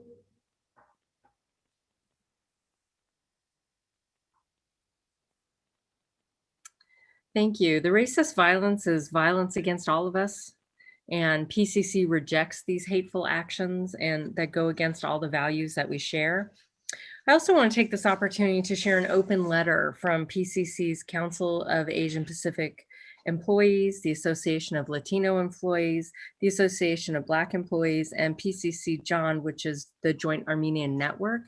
This is a communication that went out earlier today. Alex Buckelheid sent it out, and it went out to the campus community. Dear colleagues, as we move into spring, the decline in COVID infections and a vaccine's arrival bring new hope and joy to a long and painful year. With hope on the horizon, the dark clouds of racism and hate loom. Since the pandemic's beginning, hurtful words and deadly physical attacks have targeted Asian American Pacific Islander community. From Pasadena, Rosemead, Oakland, New York, and now the deadly shootings in Atlanta, these attacks serve as a painful reminder of the unresolved conversations around racism in America. Our elders have been targeted and businesses and places of worship have been desecrated. Our students have shared stories of bullying, racial slurs, and physical violence. In its statement against AAPI hate, the University of Massachusetts Boston reminds us, quote, "Unfortunately, there is no vaccine against the pandemic of hate and violence directed towards Asian Americans, nor the ignorance, opportunism, and vitriolic racism that has fueled it," unquote. We call on our campus to acknowledge our pain, denounce AAPI hate, and dispel the model minority myth. We need to disaggregate our AAPI's student data in order to dedicate more support to our AAPI community, and that's faculty, staff, and students. We need our allied communities to stand up against all forms of racism and white supremacy in all spaces they inhabit. We acknowledge that the roots of AAPI hate lie in the roots of anti-Blackness. The same disease of racism kills without regard to skin color. We need to act to change, like the National Organization Against Bullying focused on the AAPI community asserts, quote, "We remember that our strength lies in our solidarity. It's not me versus you, it's us versus racism," end quote. Join us in standing against hate, and please use and share the resources which were included in the email. And I thought it was important to read that. I think it's an important statement that all of the employee groups came together to make. And, you know, very proud as a president that we stand in solidarity against this violence. So before I start going into my report, I want to ask Dr. Olivo to talk a little bit about CORE. You all had asked during the last board meeting if we could talk a little bit about the CORE program. So Dr. Olivo, could you please talk about it? Yes, thank you very much. And I mentioned to Alex that I wanted to share screen so that I can have some images to accompany my remarks. And thank you, Dr. Androgenis, for the invitation to share about our community overcoming recidivism through education. In late 2017, a small group of students came together to help us create what we now called CORE, as well as a student club called Formerly Incarcerated Radical Scholars Team. It was through our joint advocacy efforts that we created this program. And in 2019, we were awarded funds from the California Community College Chancellor's Office. Through these funds, we were able to hire a faculty coordinator as well as hourly staff members. And we have our mission statement here is to provide support services to formerly incarcerated and system impacted students. That's any student who has a loved one that is formerly or currently incarcerated who is enrolled at PCC. The primary goal of CORE is to develop a holistic approach to empower our students to succeed in higher education and beyond.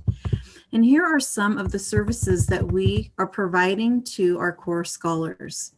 We help our students with enrollment at PCC, providing very individualized and personalized support through what can be very overwhelming steps and processes.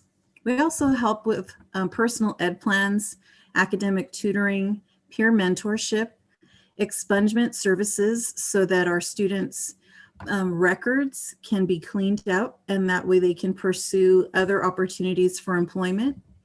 We have access to community resources, assistance with job readiness, substance use recovery and support, and referrals to mental health services.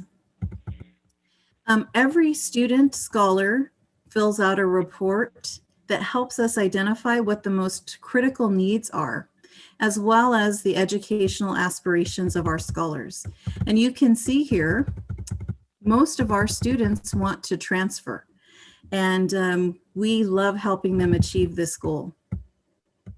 Initially, our program served 30 students, and I'm really proud to report that today we have 63 formerly incarcerated scholars, 27 system impacted, and 4 currently incarcerated scholars in our program. And I also am really happy to report to all of you that we had a group of CORE scholars who were really intent on becoming engaged in campus leadership opportunities. And so 3 of our scholars who are featured here ran for elections, and a few of them were able to obtain seats and currently serve our students in making decisions at our associated student body level. We also have a program that provides education opportunities to students who are incarcerated. And that was launched in the fall, and it's called PEP. And we're so proud that one of our students, Cecilia Bachman, is actually the student who helped us get this opportunity.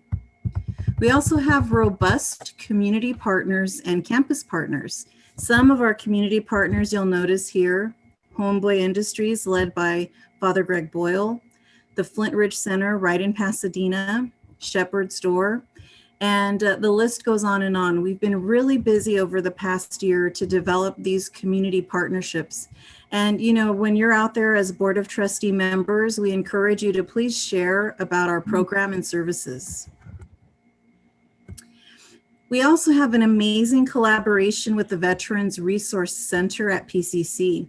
You know, there's a lot of intersectionality between both communities. Many of our student veterans have bumped into issues that, you know, are similar to those that are experienced by our formerly incarcerated and system impacted students. And I just wanted to give you an example of what we're doing together. The Substance Recovery Group, this is attended by both our veterans population as well as our formerly incarcerated student population. It's extremely popular. And then some of our highlights for spring 2020, we have 8 students who were hired as community engagement leaders, 25 received scholarships, and 21 scholars graduated with their associate degree. We're extremely proud of our efforts so far. And I'll send you this so that you can have it to refer to. And anyone in the community, if you would like a copy of this, please let me know and we can make it available to you.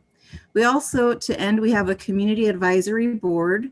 And if any of you would like to attend one of our meetings, we would welcome you to do that. The purpose of our advisory board is to recommend best practices, promote visibility of our program, as well as work collaboratively with the staff to ensure we're meeting our student needs. Finally, we braid our campus resources in order to support this program. The foundation provides funding for scholarships. Counseling provides education counseling appointments. Student Equity and Achievement Programs provides the funds for staffing and operations. Student Services Fund provides activities and events. The Chancellor's Office funds the reassigned time, which we are now going to cover out of our funds because we are unsure about the stability of the Chancellor's Office having those funds available. And then the Veterans Resource Center covers our substance abuse recovery and workshops. So we appreciate the opportunity to provide you with this information. And I look forward to continuing to share more good outcomes that result from these efforts.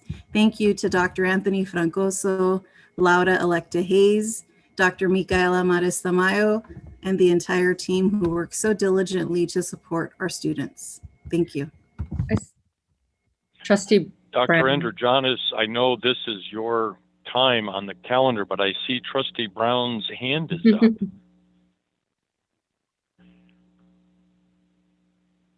You're muted, Trustee You're Brown. on mute, Berlinda. Well, no, I'm not. So Cynthia, this is great work. There's just nothing, I mean, I don't want to say better that can be, but when someone that gets out of jail, that gets an opportunity to make something out of their life, I think that is just commendable. Now, what I'm having a problem with is the message of PCC not funding the program.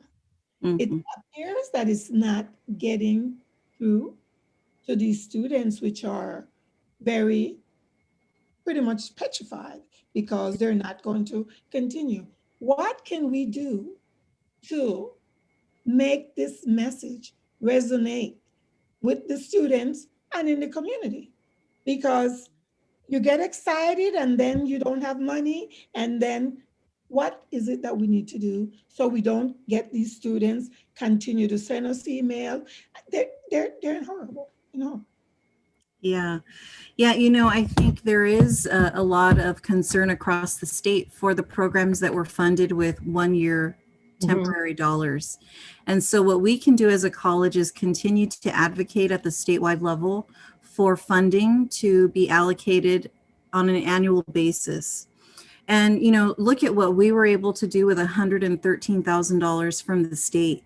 So every dollar goes a long way. So I'd say that's the first thing we can do. Secondly, there is currently an assembly bill that's making its way through the process. And it's AB 419, I believe. And there is funding attached to that for the Rising Scholars Network. So as trustee members, you could advocate for that assembly bill.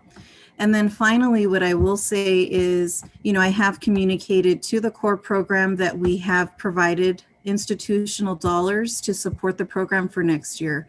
So there's no need for concern. But I think until the entire May revise of the governor's budget goes through and folks find out for sure that our funding is stable for next year, you might continue to hear some questions or appeals for your support. Well, and I'm identified funds. Yeah, and I'm going to add on to that because I think one of the things we need to do a better job as a college is to change the narrative, because there is this idea that unless the general fund is paying for something, that the college doesn't care about it, and that simply isn't true. Our budget us in many different pots. One of them is the general fund. There's no question about it. And it comes to us according to our head count and our FTES.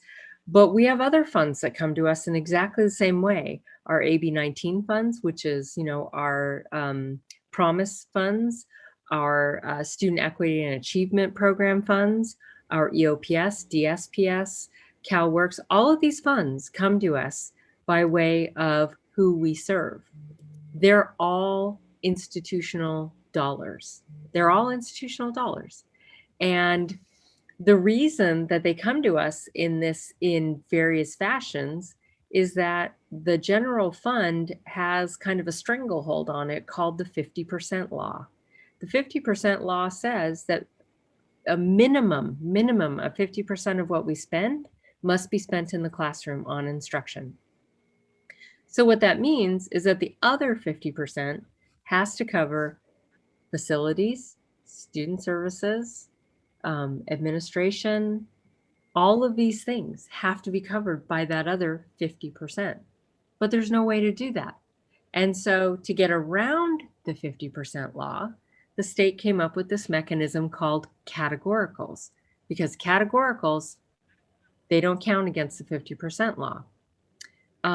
So what I am hoping to do as the superintendent president is change the narrative, because the Assembly Bill 19 funds that we get, the Student Equity and Achievement Program funds we get, the EOPS, DSPS, those funds come to us because of who we serve. It's not competitive. It's not a competitive grant process. So those are institutional dollars. Now, as Dr. Olivo already commented, we started the core program with one-time funds. That's what the Chancellor's office did. They gave us one-time funds to start a program. Not every college across the state started that program. Some of them said, I don't want one-time funds. But we said, no, this is an important population. We're going to serve them with one-time funds. And we're hoping that AB 419 comes through. We're hoping the governor's May revise comes through. But either way, even if it doesn't come through, the core program will be funded next year with institutional dollars. And I can't emphasize that enough.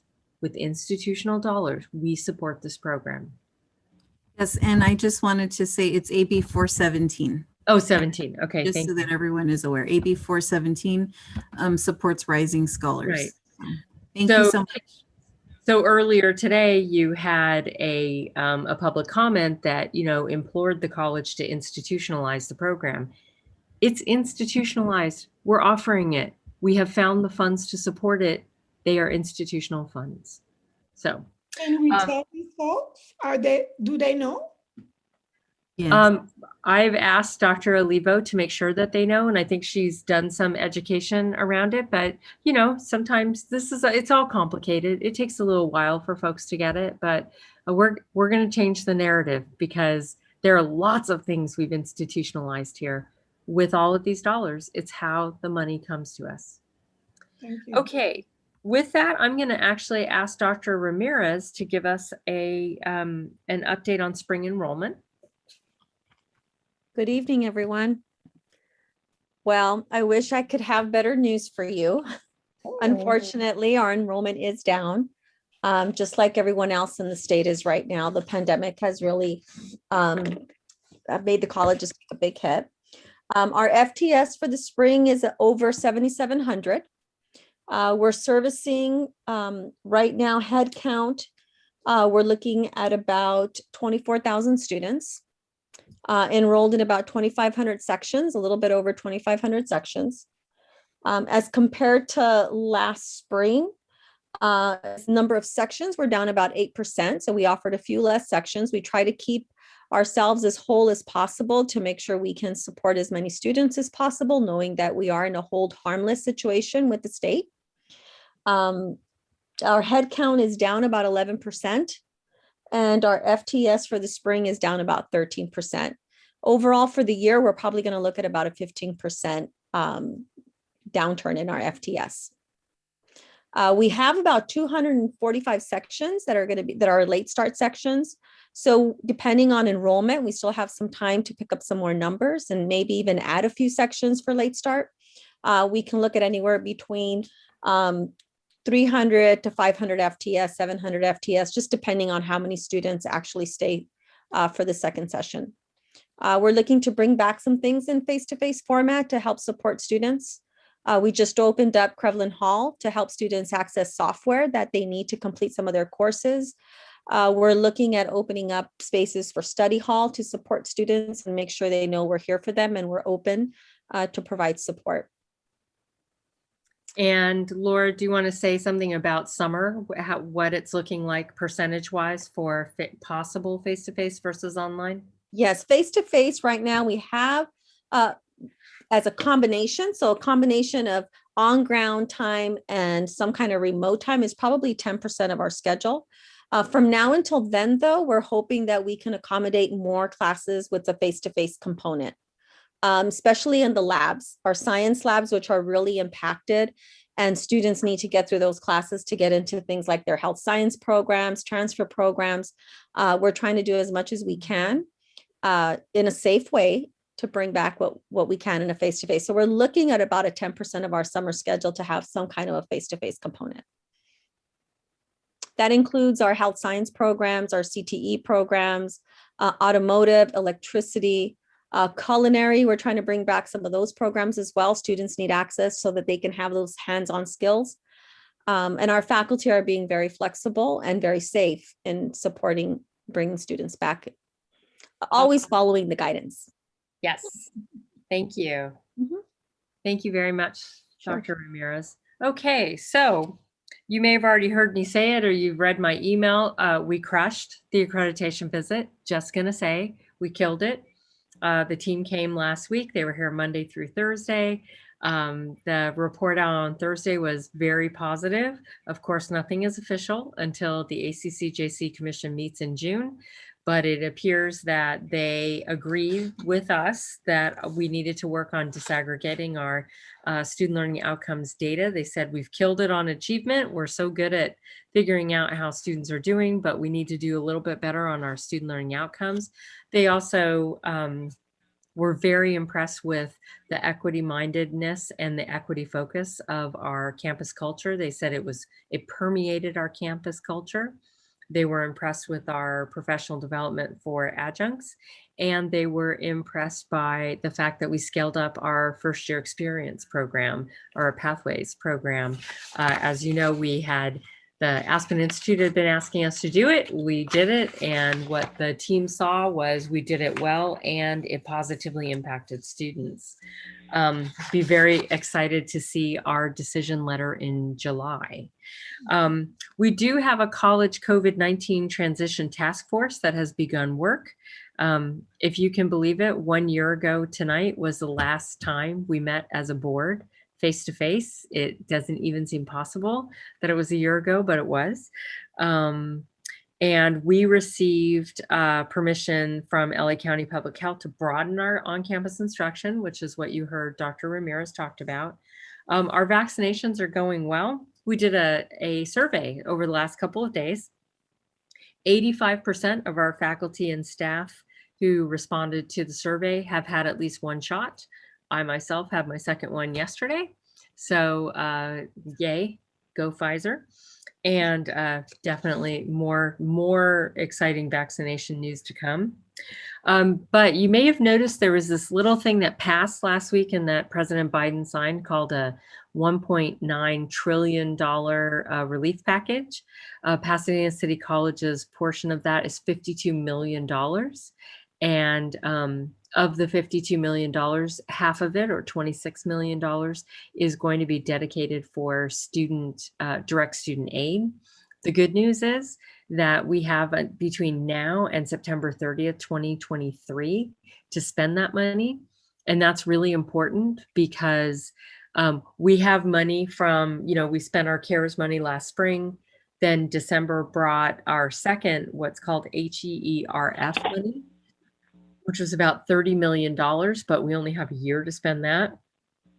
But in the wisdom of the relief package, we have until 2023. So that money is what we're going to be able to use to help with ongoing helping students, direct student aid.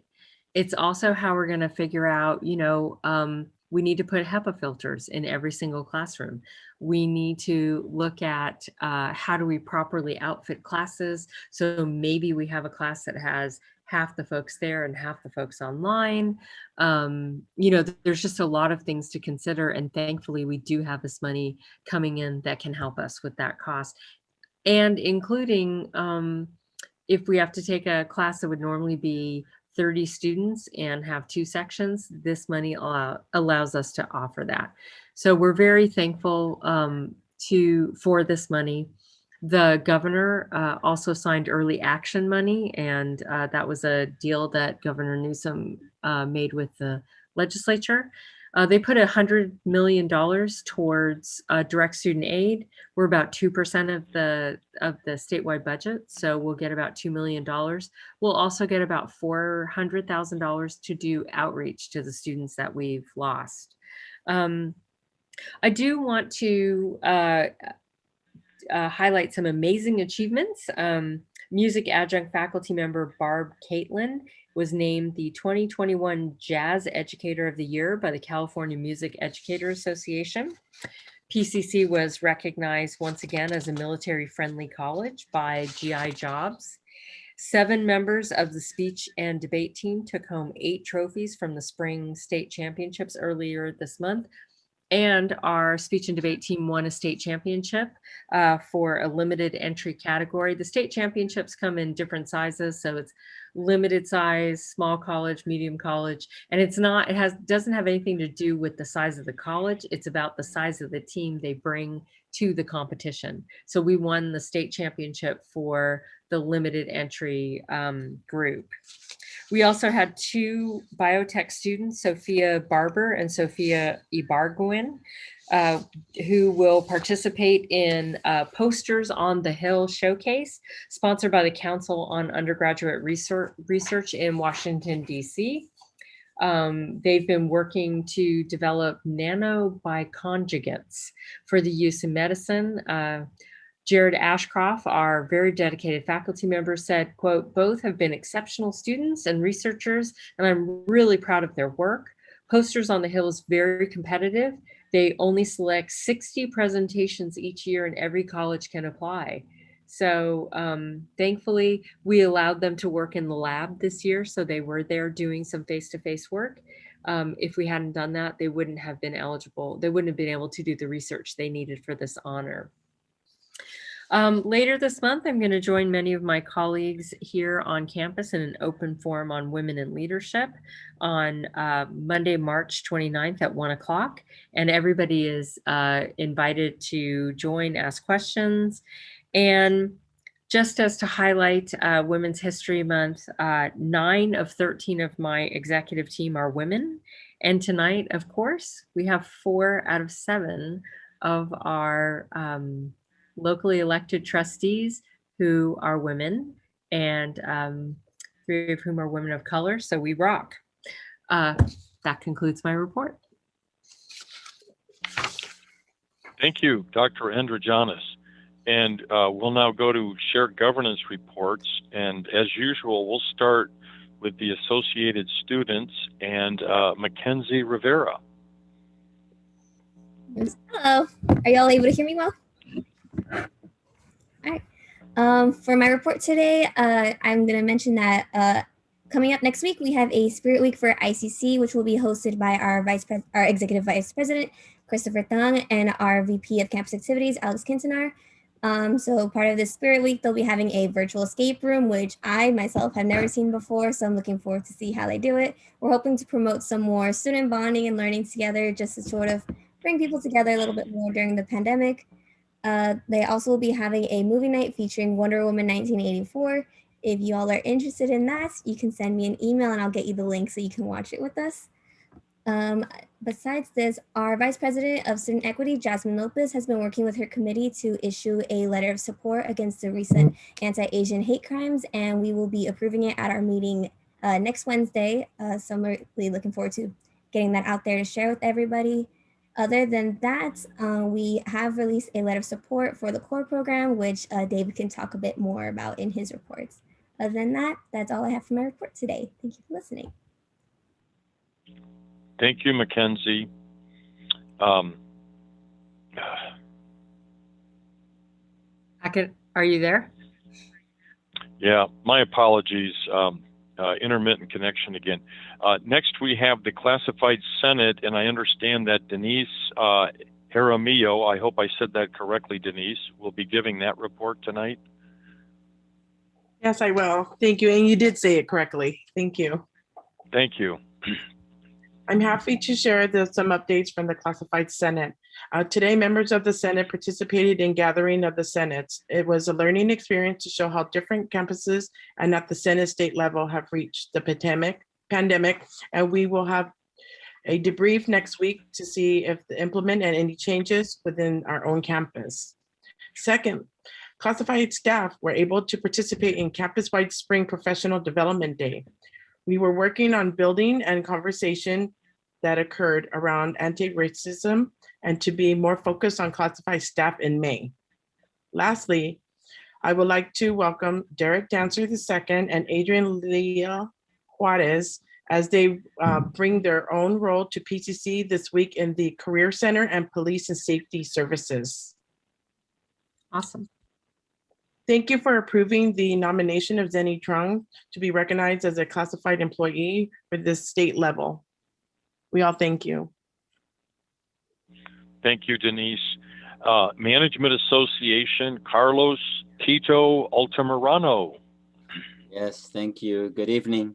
Have a little extra lighting today, as you can see. But good evening. I'd actually like to begin by welcoming Michael Williams and Jonathan Wiggins, both custodial supervisors in facilities, as our newest members to the Management Association. Recognition also goes to Chris McPeak on her new title as the Director of Programs and Alumni Relations for the PCC Foundation. At our last MA meeting on March 5th, our members reviewed and approved the Technology Master Plan, as well as other board policies and administrative procedures. We also discussed operationalizing our return to campus and its impact on purchasing deadlines, as well as other pertinent issues. Managers continue to work in a spirit of collaboration and collegiality across all constituent groups in service to the college and motivated by unwavering commitment to our students' success. On Saturday, March 6th, as an example of this, managers including Dr. Tuk Thongtharaj, Dr. Kemani Conchao, and Tamika Alexander joined Trustee Wall. Some of our staff emerged from throughout the college, students, and families for the virtual API Family Day. As part of that event, Dr. Thongtharaj premiered our college's first ever API Student Resource Guide. It's a beautiful document that was created through collective effort, and we very much appreciate Dr. Thongtharaj for her leadership and making the guide a reality. Additionally, I'd like to give a special thank you to Dr. Jason Robinson, Dean Dion Miller, and Dr. Micaela Maristamayo for their leadership in making our second virtual PD Day a successful one. It's focused on the need to interrupt systems of advantage and do the work necessary to not be a passive exercise continues to be timely. Our appreciation is owed to the managers and staff that helped present, in particular, Brenda Trejo, who collaborated with the Flex Advisory Committee to develop an afternoon session that embraced the holistic identities of our faculty, staff, and managers with our first ever family-oriented break activity. Thank you for all your time and dedication. Many administrators will be participating in the budget retreat to help with the prioritization process and help close out our planning process this Friday. And as the college prepares to safely bring back staff and students, over 25 administrators are taking part in support of PCC's COVID-19 task force. In closing, and related to that ever important point of safety, the Management Association, along with the Classified Senate and Academic Senate and associated students, stand with our Asian American and Pacific Islander community in standing against racism, violence, and white supremacy. Thank you. Thank you, Tito. Academic Senate, Dr. Matt Hennis. Yes, and thank you, Tito, for including us in that statement. I would first like to acknowledge Dina Caparelli and Barun Inaga, who are both retiring and with 33 years and 15 years of service, respectively.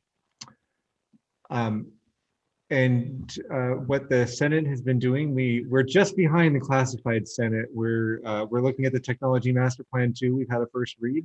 I expect to have a smooth second read of it, certainly Monday. But I expect it to be smooth. And on Monday, we will be we'll be taking our first look at an anti-racist resolution that a group of our faculty have put together. It comes complete with references and a glossary of terms. Among them, one of the terms that came up earlier, cultural humility. And I will be happy to share that out once the Senate has had its hand in it and approved it. We've been holding, we started a discussion at our last Senate meeting that's going to continue about faculty concerns related to returning to campus. When and if, we know we're going to return to campus eventually. But what I can say is that overall, what I'm getting is this overwhelming sense of that the safety of the students and the employees is of paramount importance. And when I say employees, I mean of all levels. So that's very much a concern.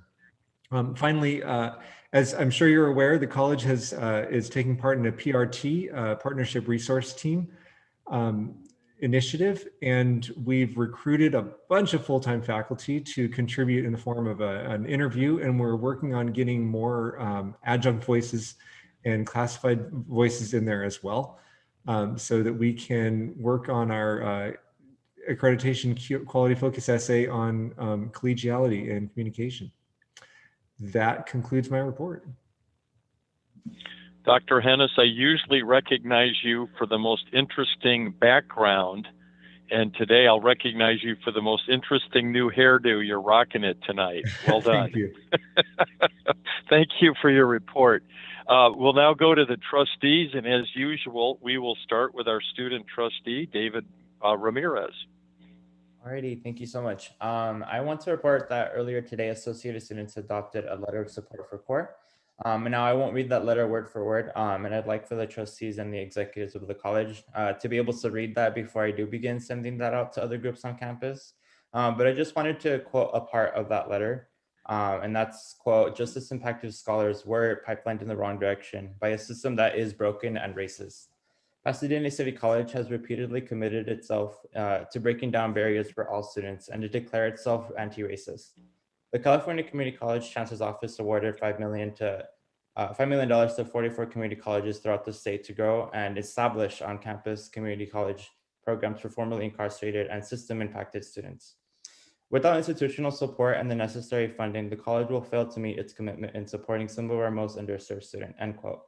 And I just want to mention that with the report that Dr. Jonas gave, I just want to thank you, Dr. Jonas and Dr. Levo, for the clarification, because that was very helpful in understanding the issues that you all are grappling with and trying to keep this program going. And I hope that we may lobby and support together for AB 417. And I will still send out that letter because I do still think that it's important that the campus is aware of Associated Students' stance. And I ask you that you all read that letter with an open heart and mind. And I also want to point out that that letter was adopted with unanimous approval. I also wanted to mention that Associated Students has signed on with the joint statement on anti-Asian racism by CAPE. We strongly denounce the hatred against the AAPI community. Not only do our thoughts and prayers go to those impacted by the recent acts of hate, but we reaffirm our commitment to doing our part to foster a community that doesn't perpetuate or tolerate racism and hatred. Thank you. Thank you, Trustee Ramirez. And just a brief follow-on comment.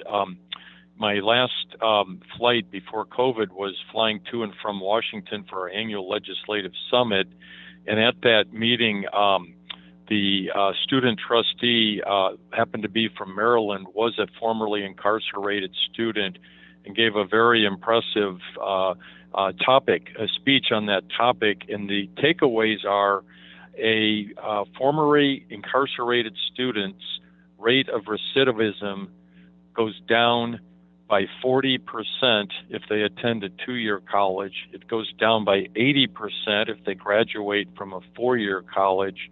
And it goes down to literally 0% if they get a master's degree. So education is the path out of the prison system.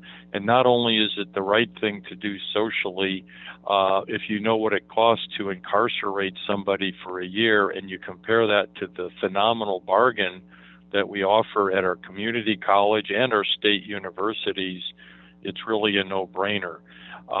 And so I appreciate your comments, and Dr. Androgianis, I appreciate your support for the CORE program despite the uncertainty of the ongoing funding for that. Well, and we're now going to go on to go ahead, please.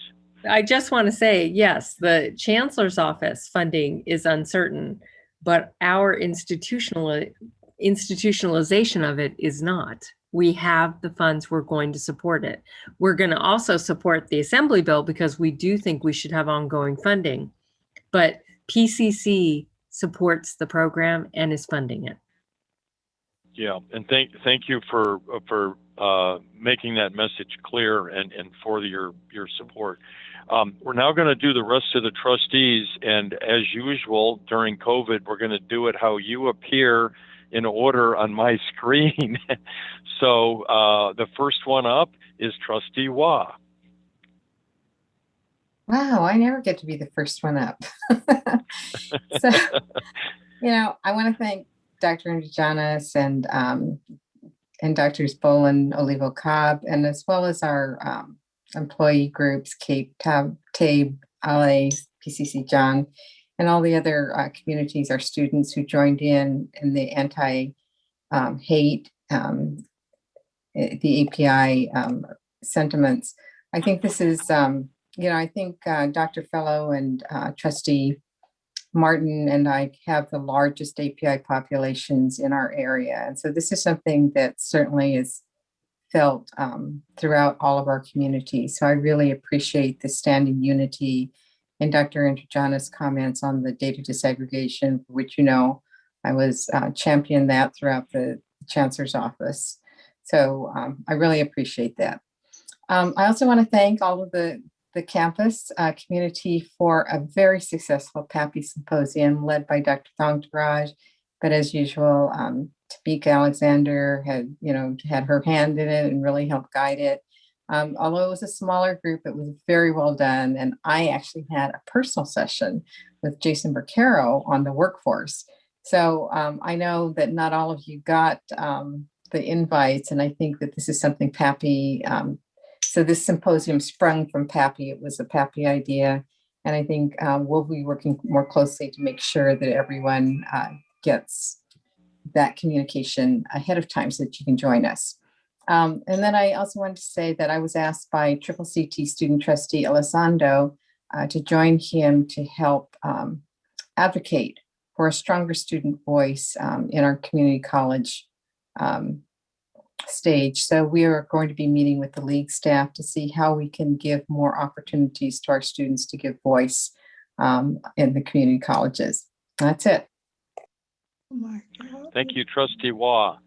Next up on my screen is Trustee Fellow. Tony, you're up if you have anything to offer tonight. Yeah, I just have one thing. Is one of my Facebook friends and a friend to all of us at PCC is Dr. Cynthia Oliva. And I was reading Facebook last night. She had an entry. I don't know if you all know, but I think the past few months have been difficult for her and her family. Her cousin, I think it was yesterday or the day before, Manny Guzman died of complications of COVID. And I think this is the second member of her family. And she's always up, so you never know what's going on. But I got in touch with her last night and I asked her if I could have the trustees adjourn in memory of Manny Guzman, her cousin. And she thought that would be very nice. So if we can adjourn in his memory, she would appreciate it and I would appreciate it. Thank you. Thank you, Trustee Fellow, and your request will be honored. Thank you. Next up on my screen is Trustee Brown. I have no report. Thank you. Okay, thank you, Trustee Brown. I next see Trustee Silver. Nothing to report. Thank you. Okay, thank you for that brevity, Tammy. And now I've run out of screen views. Let me do some scrolling here, see who else I can find hiding out in the. There she is, Trustee Chen Lao. Hi. I do have something that I would like to say and take this moment to say it. Certainly I want to speak about the increased anti-Asian violence that we have seen in the last year, in the last couple years. And yesterday's killing of 8 people, 6 of them Asian women workers in Atlanta, has certainly hit home for the Asian and the Asian American community. And this reminds me that this is also, last week was also the anniversary of the Breonna Taylor killing. And we've also have seen killings targeting Latinos in Texas, the Pulse killings in Florida of LGBT community, and also the temple killings of Jewish worshipers. And what I was thinking throughout the day was, what can I do as a PCC trustee to make a bit of an impact? Because what these shootings say to me is that they're terrorists and they're terrorizing our community, because what they're saying is that we don't belong. And as a trustee of PCC, I want to ensure that our students or faculty, our staff feel that they belong at PCC. And while the outside world is out of my control, I feel that the influence I have at PCC is to ensure that our stakeholders and our constituents feel that they can belong at PCC. And I say this because, you know, after 20 years in higher education at USC and UCLA, those trustees at those institutions are appointed. They're appointed by their peers. The UCs are appointed by the governor and political appointments. But what's different here at PCC is that the trustees here are elected. We're elected by the people. And so we serve you. We don't serve the president of PCC. We don't serve each other trustees. We don't serve the CCCT or the ACCT. We serve you. And what I want to convey to you today is that you have a voice with me here at PCC.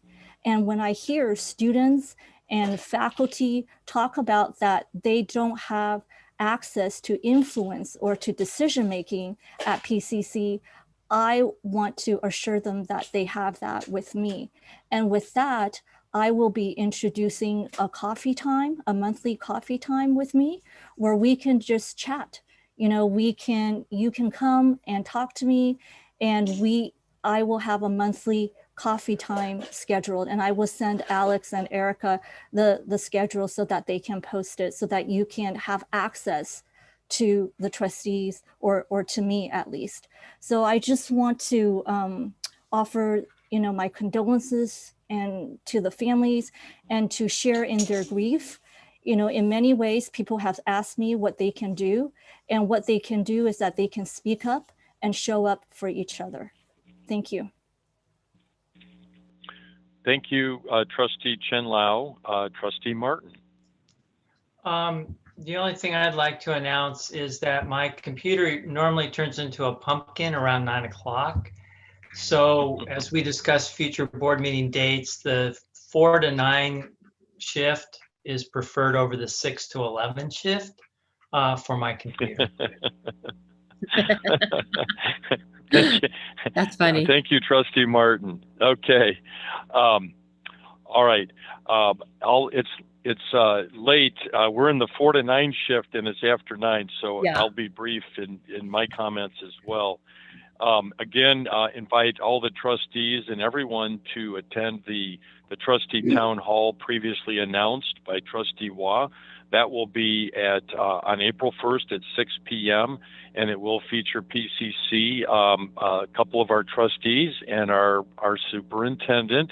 And Erica, if you can get that Zoom information out to the trustees when we get it, that would be greatly appreciated. Yep.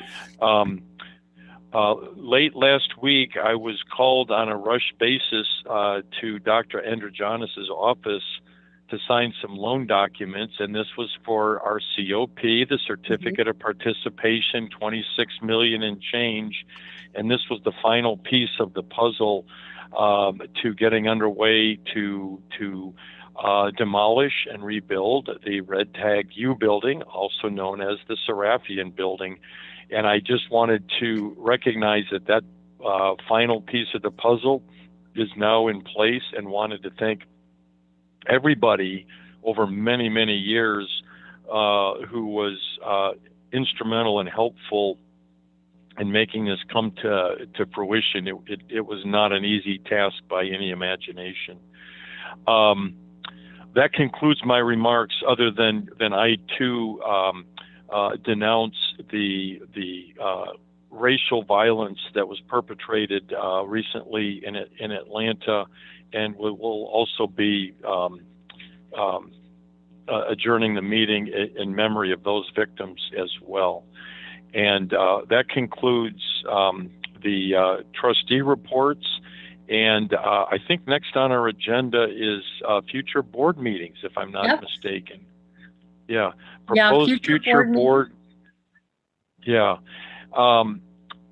And on this item, do we want to have a discussion tonight? It is late, about how we go forward. And the issue is our meetings have run long. They're information rich. Dr. Androgenis has given us a lot of different information sessions to keep the trustees fully informed. And I'll be right with you. And we need to consider possibly going back to 2 meetings per month, or looking at the earlier schedule that we pursued today. And Dr. Androgenis, you have your hand up. Yes, I do. I'd like to suggest that you all take this up after your organizational meeting in April, because that's when you're going to elect your new board officers. And I think whoever will be seeing the rest of the year forward for the board meeting should have a voice. And so I think it might be a little premature to make a decision. Unless there's some objection, we will plan to do this 4 o'clock start time next time. But then I think we need to have the next set of board officers help shape the agenda going forward. I think also too, didn't we talk about a poll? Yes. Didn't we talk about a doodle poll? A poll. Mm-hmm. Yeah. Yeah. Why don't we, that's a good idea. Why don't we do a Survey Monkey poll versus taking the time here? Yeah. And I do agree with your suggestion that we do this at our next month's meeting, which will also be our organizational meeting. Yes. And if you notice on the list, I just want to point out, we do have the board retreat that is on Saturday, April 10th from 2 to 6. We'll have Dr. Helen Benjamin helping with board goals. And then we'll also be talking about the trustee fellowship project because we have an April 15th deadline that we have to meet for that. And then we have our regular meeting, which is the organizational meeting on the 21st. Then there is a study session, a Brown Act training that you'll be doing on Wednesday, May 5th. And then you'll have your regular business meeting and joint meeting with the associated students on May 19th. So that's what you have coming up. Okay. Thank you, Dr. Androgenis. Okay. Proposed future agenda items. Any I'd also like to requests here. Go ahead, Erica. So I would like to speak to this. I would like to take an opportunity to work on that crosswalk that we referenced earlier in terms of data presentations that need to come to you. I think, for example, like we need to really take a look at this calendar. Sabbatical approval was there. Well, you did that tonight. You approved the sabbatical. So even though it's on here as February 2021, you did it this month. So I would like to go back and take a more holistic view of future agenda items and map it to our earlier discussion of a crosswalk that shows when we're going to present data at various points throughout the year so that you know, really, I don't think this is representative. Thank you. I think that's a good suggestion. Okay. We're on the topic of future agenda items. Any requests here? If not, we'll move to our favorite time of the night, which is adjournment. And we are going to adjourn the meeting in memory and recognition of former PCC student and employee Renee Iano. Also, former PCC DSPS student Brian Parkinson, both of whom passed at too young of an age. Our heart goes out to Dr. Olivos and her relatives, Manny Guzman, who have been impacted directly by COVID-19. It will also adjourn the meeting in memory of Manny Guzman. And lastly, once again, violence has struck here in the U.S., and this time it was racial hatred violence in the city of Atlanta. And we'll adjourn the meeting also in memory of those 8 victims of that racial hatred violence. And that concludes our meeting today. And thank you, everybody. Awesome. Thank you.